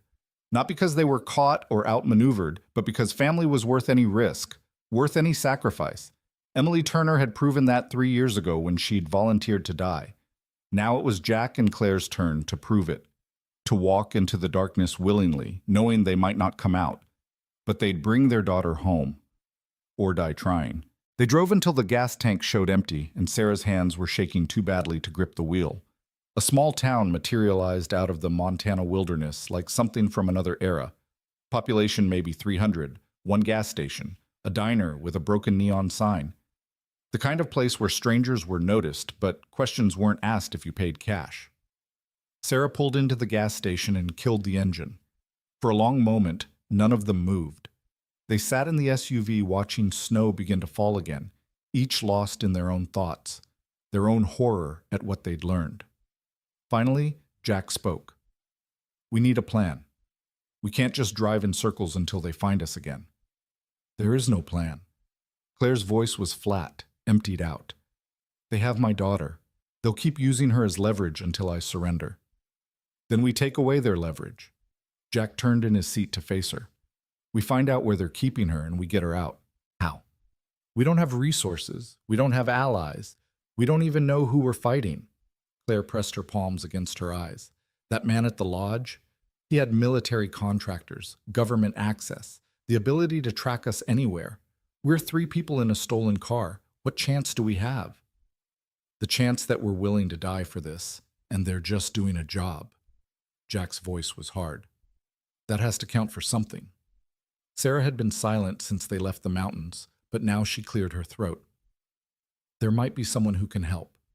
Before they shut down the program, Emily told me about a researcher, Dr. Rebecca Moss. She was part of the neural mapping team, but she had ethical concerns about what they were doing.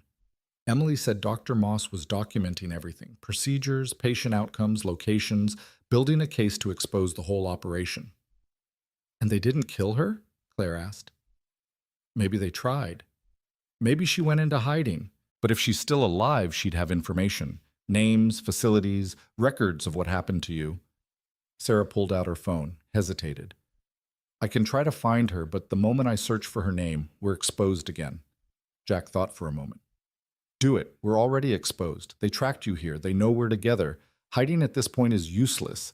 We need intelligence more than we need stealth." Sarah nodded and began typing on her phone. Jack got out to pump gas, paying cash from the emergency fund he'd grabbed from the lodge. The attendant was a kid barely out of high school who didn't look up from his phone. Good. The less memorable they were, the better. When he got back in the SUV, Sarah had an address pulled up on her screen. "Rebecca Moss. There's a research scientist by that name living outside Missoula. Could be her, could be coincidence. But it's only 2 hours from here." "Then that's where we go."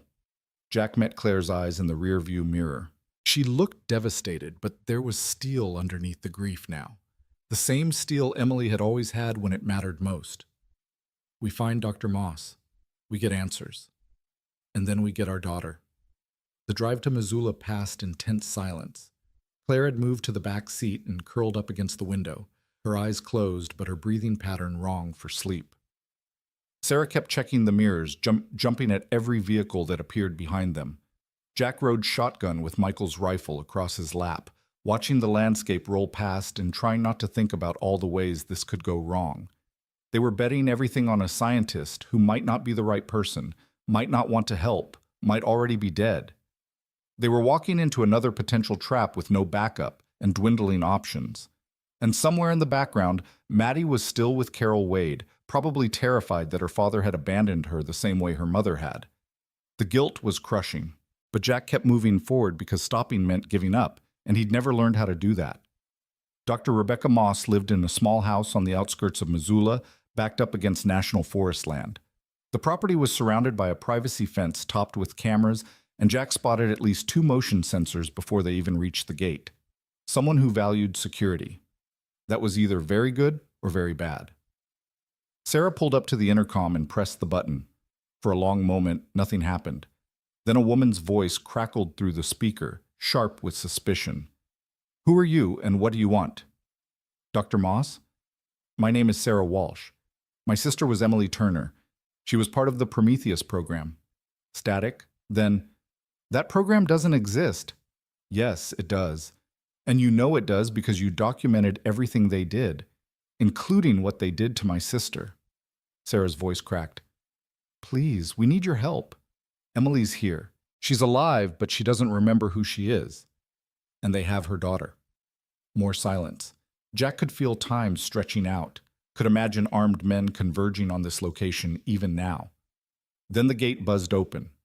"Park in the garage. Quickly!" They pulled into a detached garage that was surprisingly spacious. The door rolled down behind them immediately, plunging them into darkness before fluorescent lights flickered on. A door at the back opened and a woman appeared, 50s, gray hair pulled back, wearing glasses and a cardigan that had seen better days. She looked like someone's grandmother, not someone who held secrets worth killing for. Until you saw her eyes.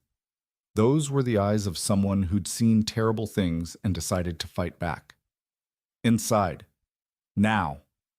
Dr. Moss ushered them through the door into a house that was part home, part fortress. Jack saw reinforced doors, security monitors showing every angle of the property, and what looked like a panic room entrance in the hallway. "You were followed?" "We don't think so," Jack said, "but they've found us twice already." "Then you have maybe an hour before they find you again." Moss led them to a kitchen where a laptop sat open on the table, surrounded by stacks of files. Show me Emily." Claire stepped forward, and Moss's expression crumpled. "Oh, God. They actually completed it. I'd prayed they'd abandoned the neural remapping after the first failures, but they used her. They used Emily."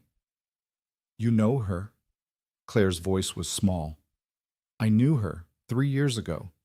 She came to the facility as a volunteer, desperate to protect her family from some threat I was never told about. She was so determined, so certain she was doing the right thing." Moss removed her glasses and wiped them with shaking hands. "I tried to talk her out of it. Showed her the failure rate, the patients who'd lost themselves completely. But she wouldn't listen.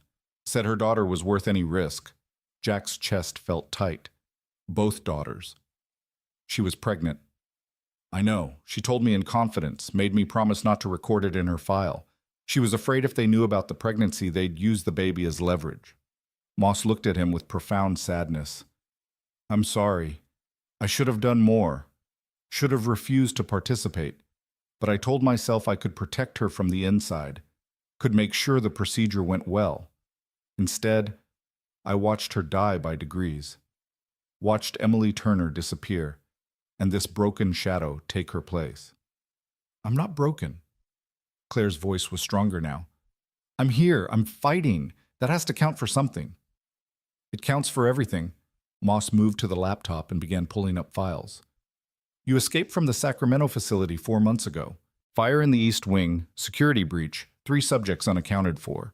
They found 2 of them within a week. But you disappeared. How?"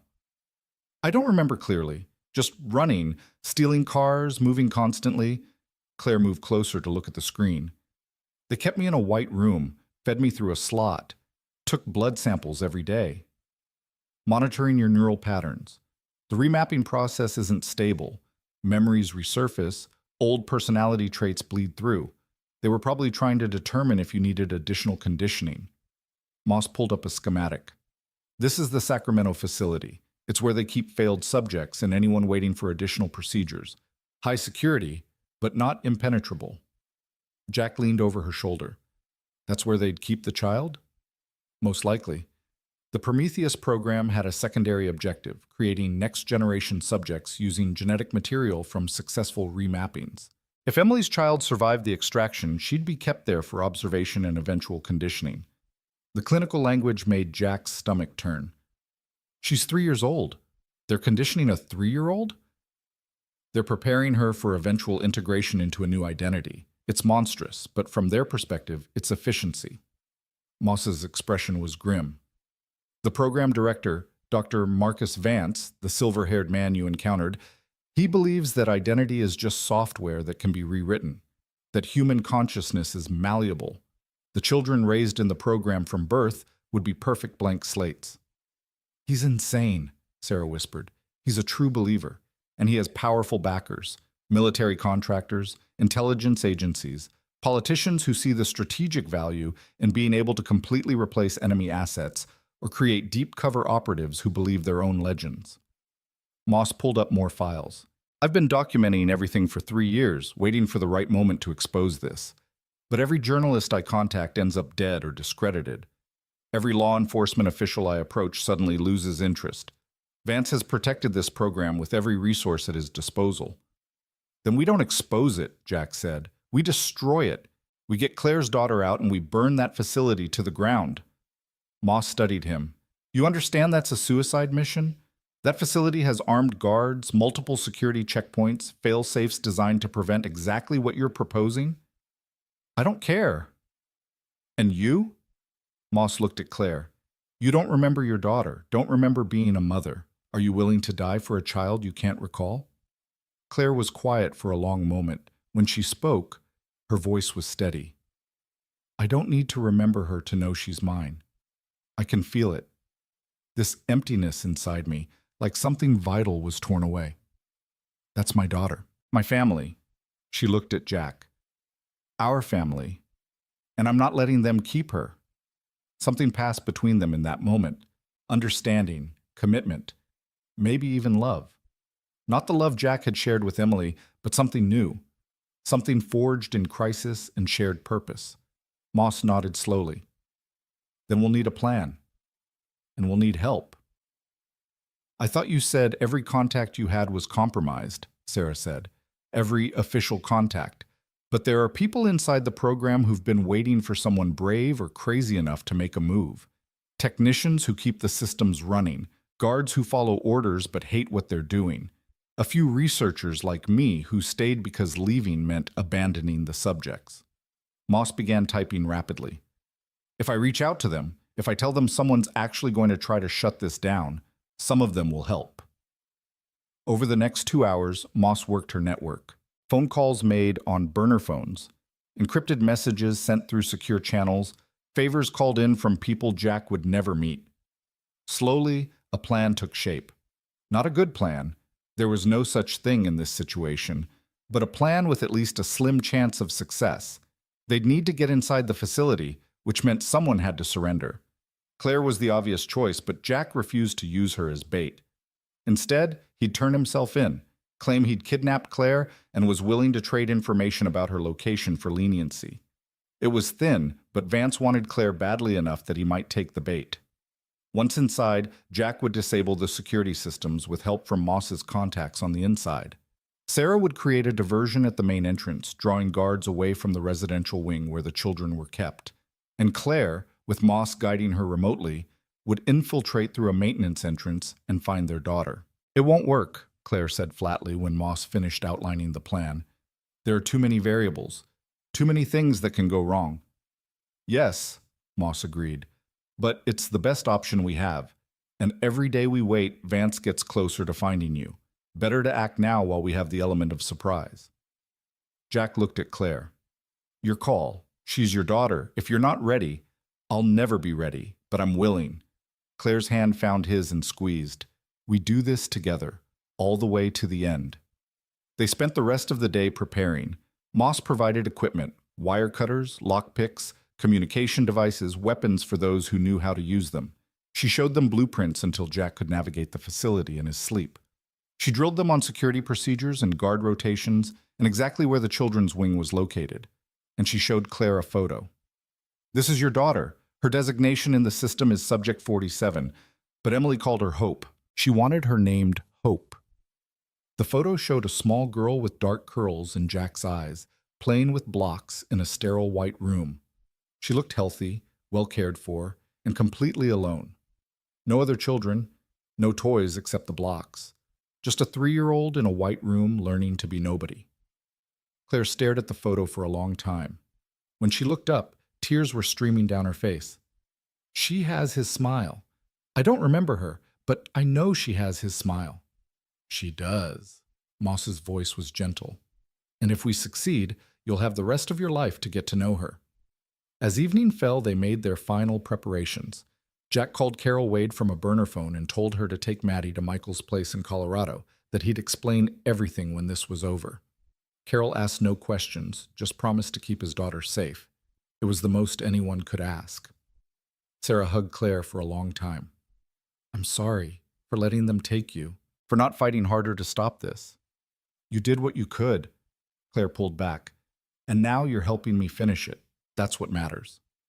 At midnight, they left Moss's house in a van the researcher had acquired from somewhere. Jack drove with Claire beside him, Sarah in the back preparing the diversion materials, Moss monitoring communications and coordinating with her contacts inside. The Sacramento facility was 300 miles south. They'd arrive at dawn when shift changes created small windows of opportunity. Timing would be everything. They drove through the night, watching the landscape change from mountains to valley, from wilderness to sprawling suburbs. Jack kept his eyes on the road and tried not to think about all the ways this could end badly. Tried not to imagine Maddie growing up without parents, or Claire dying before she could hold her daughter, or that little girl spending her whole life in white rooms. Instead, he thought about Emily, about the woman she'd been, fierce and loving and willing to sacrifice everything for family. Claire was her in so many ways, even without the memories, the same determination, the same core of strength that wouldn't break no matter how hard they tried to break it. Jack, Claire's voice pulled him from his thoughts. If this goes wrong, if I don't make it out, promise me you'll get Hope. Promise me she won't grow up in that place. We're both making it out. Promise me. Jack looked at her, at Emily's face in the dashboard lights, at the woman who'd somehow become essential to him in just 3 days. I promise. But you're going to be there too. You're going to hold your daughter and watch her grow up and teach her all the things her mother would have wanted her to know. How can I teach her about a mother I don't remember being? Then you'll make new memories, build a new relationship. Parents and children do it every day, learning each other, figuring out how to fit together. Jack's hand found hers. You don't need Emily's memories to be Hope's mother. You just need to love her. And I know you already do. Claire was crying again, but she was smiling too. When this is over, if we survive, I want to try. To be a family. Not trying to recreate what you had with Emily, but something new. Something ours. I'd like that. Jack's voice was rough. More than you know. They drove on as dawn painted the sky in shades of pink and gold. The facility appeared on the horizon, a sprawling complex disguised as a research center, anonymous and unremarkable. Jack felt his pulse quicken. This was it, the point of no return. He pulled over 2 miles from the facility and got out. This was where they separated. Jack going in through the front as a prisoner, Claire and Sarah approaching from different angles, Moss staying mobile to coordinate. They stood in a circle for a moment, 4 people who'd been strangers days ago and were now betting everything on each other. Remember the plan, Moss said. Jack surrenders at 0600. That's when my contact on security will route your processing through the West Wing instead of the main holding cells. You'll have a 3-minute window to reach the utility corridor. Sarah, your diversion starts at 0615 exactly. Claire, you enter through the maintenance entrance at 0620. Any deviation, and the whole thing falls apart. They all nodded. Jack looked at Claire one more time, trying to memorize her face in case this was the last time he saw it. Don't die, she said, echoing her words from the lodge. Not planning on it. He tried to smile. See you on the other side. Then he was walking toward the facility alone, hands raised, ready to surrender to the people who'd destroyed his wife and stolen his daughter. Behind him, Claire and Sarah melted into the shadows to take up their positions. Ahead, armed guards spotted him and raised weapons. Jack kept walking, kept his hands up, kept breathing despite the fear trying to choke him. A guard's voice crackled through a loudspeaker.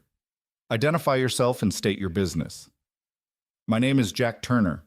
I'm here to trade information about Claire Mitchell's location in exchange for leniency." That got their attention. Within minutes, he was surrounded by guards, searched, cuffed, and marched inside. The facility was exactly as Moss had described: clinical corridors, security checkpoints every 50 feet, the hum of ventilation systems. Jack counted doors and turns, orienting himself. They took him to a holding room and left him alone. Jack checked his watch. 6:03. Right on schedule. In 12 minutes, Sarah would start the diversion. In 17, Claire would be inside. The door opened. Dr. Marcus Vance walked in, immaculate in a gray suit, that cruel smile on his face. "Mr. Turner, how good of you to come to us. Though I'm disappointed you didn't bring Mrs. Turner with you. She's gone. Ran when she realized I was going to turn her in." Jack kept his voice steady. "But I know where she's headed. I can take you to her." "Can you? Or are you stalling while you try to mount some foolish rescue attempt?" Vance sat down across from Jack. "You're not clever enough to deceive me, Mr. Turner. You're a small-town firefighter playing hero. This is beyond your capabilities." "Maybe. But I'm the one who's seen Claire, Emily, whoever she is, and I'm the one who knows she's remembered something important, something about her time in the program." That got Vance's attention. "What has she remembered?" "Tell me about my daughter first, about Hope." Vance's smile widened. "Ah. So Mrs. Turner told you about the child. How touching." "Yes, Hope is alive and well. A fascinating case study in early childhood conditioning. She's showing remarkable aptitude for the program." Jack's hands clenched into fists. "She's 3 years old. She should be playing with toys and learning to read, not being conditioned." "She's the future. The first generation of true Prometheus subjects, raised from infancy to be whatever we need them to be." Vance leaned forward. "But I'm willing to make a trade. You give me Claire's location, and I'll let you see Hope before we wipe your memory and release you. You'll never remember any of this, but you'll have had one moment with your daughter." It was 6:14. 1 minute until Sarah's diversion. Jack needed to keep Vance talking. "How do I know you won't just kill me?" "Because you're not important enough to kill. You're a loose end, but a manageable one. We'll erase the last week from your memory, implant a few false recollections about Emily's death and Claire's disappearance, and send you home to your remaining daughter. You'll never know the difference." "And Claire?" "Will come home to us eventually. They always do. Maternal instinct is remarkably predictable." Vance checked his watch. "But I'm losing patience. Where is she?" An alarm began to wail. Vance's head snapped up. "What?" The lights went out. Emergency lighting kicked in, bathing everything in red. Vance lunged for the door, but Jack was faster. He drove his shoulder into the doctor's chest and sent him sprawling. His cuffed hands were awkward, but he managed to grab Vance's security card before guards burst into the room. "Lock down," someone was shouting. "Fire in the main entrance! All personnel to stations!" In the chaos, Jack slipped into the corridor. The utility access was 20 feet ahead, disguised as a janitor's closet. He reached it as gunfire erupted somewhere in the building, Sarah doing her part. The door was locked. Jack used Vance's card and it clicked open. He plunged into darkness, found the stairs, and began to descend. According to Moss, these maintenance corridors connected every part of the facility, including the children's wing. He ran through the darkness, counting turns, following Moss's instructions burned into his memory. Behind him, he could hear guards searching, shouting, getting closer. But he was committed now, all in. The corridor ended at another door.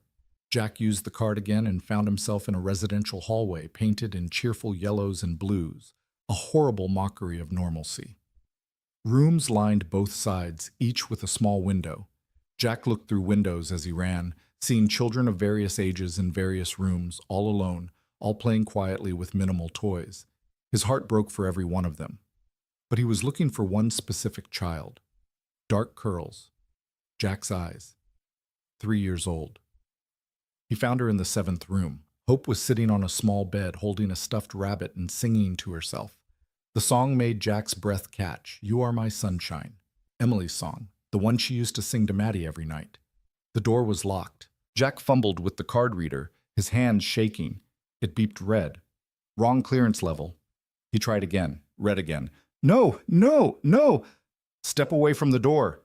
Jack turned to find two guards with weapons trained on him. He raised his hand slowly, the security card falling from his fingers. This was it. He'd failed. Failed Claire. Failed Hope. Failed Emily's sacrifice. Gunfire erupted from behind the guards.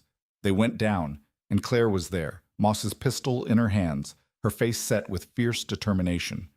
The card won't work, Jack said. Wrong clearance level. Claire didn't hesitate. She shot the lock. The door swung open.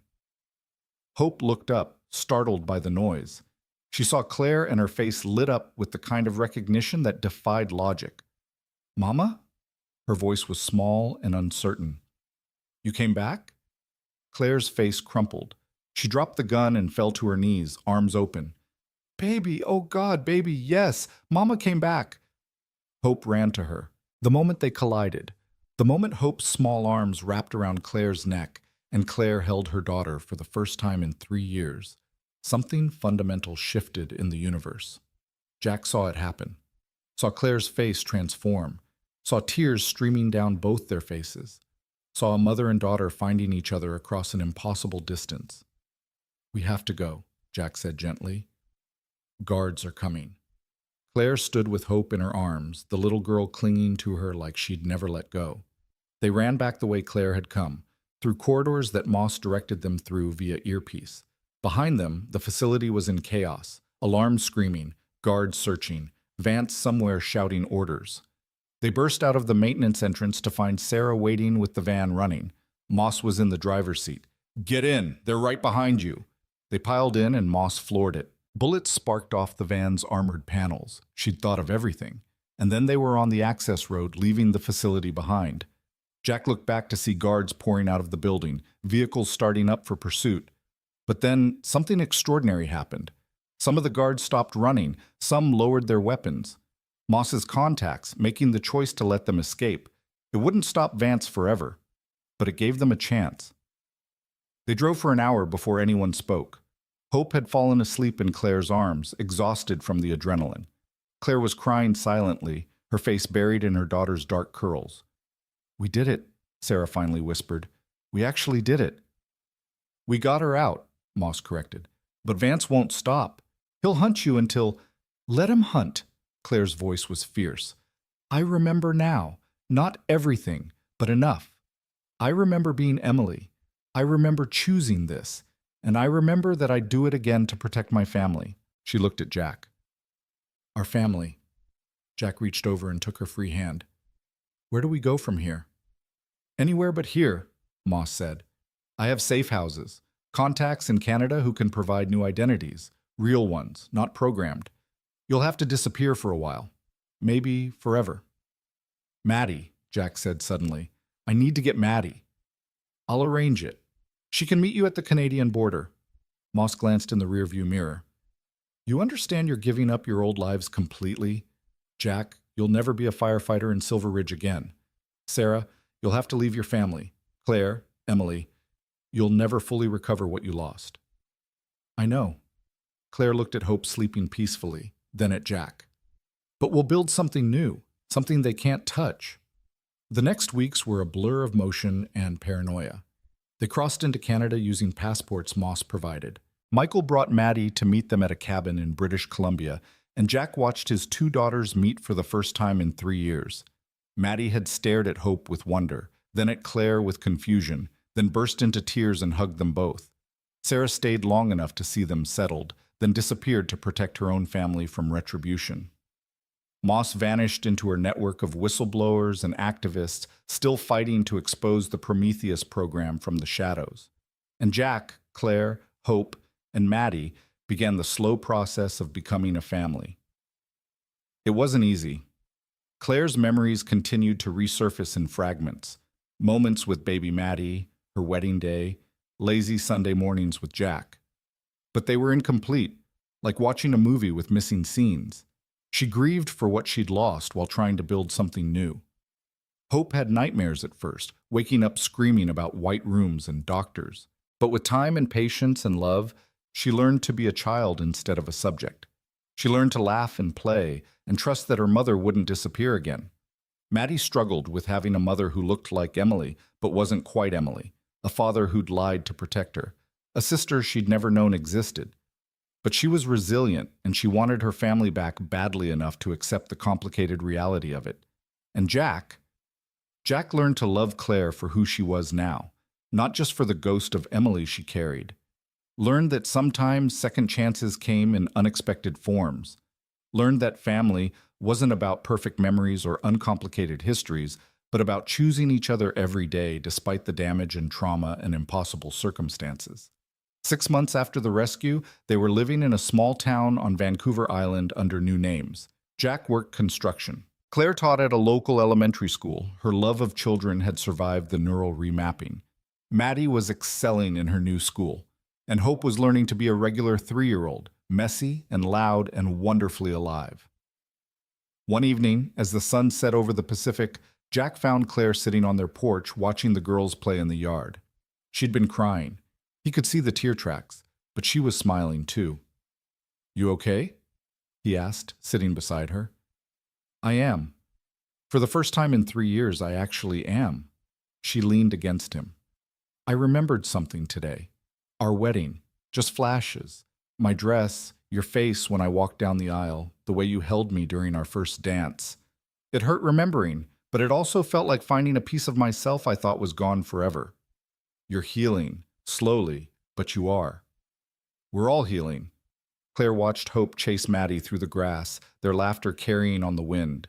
Building something new from the broken pieces. It's not what either of us expected our lives to be. "No, but I wouldn't change it." Jack took her hand.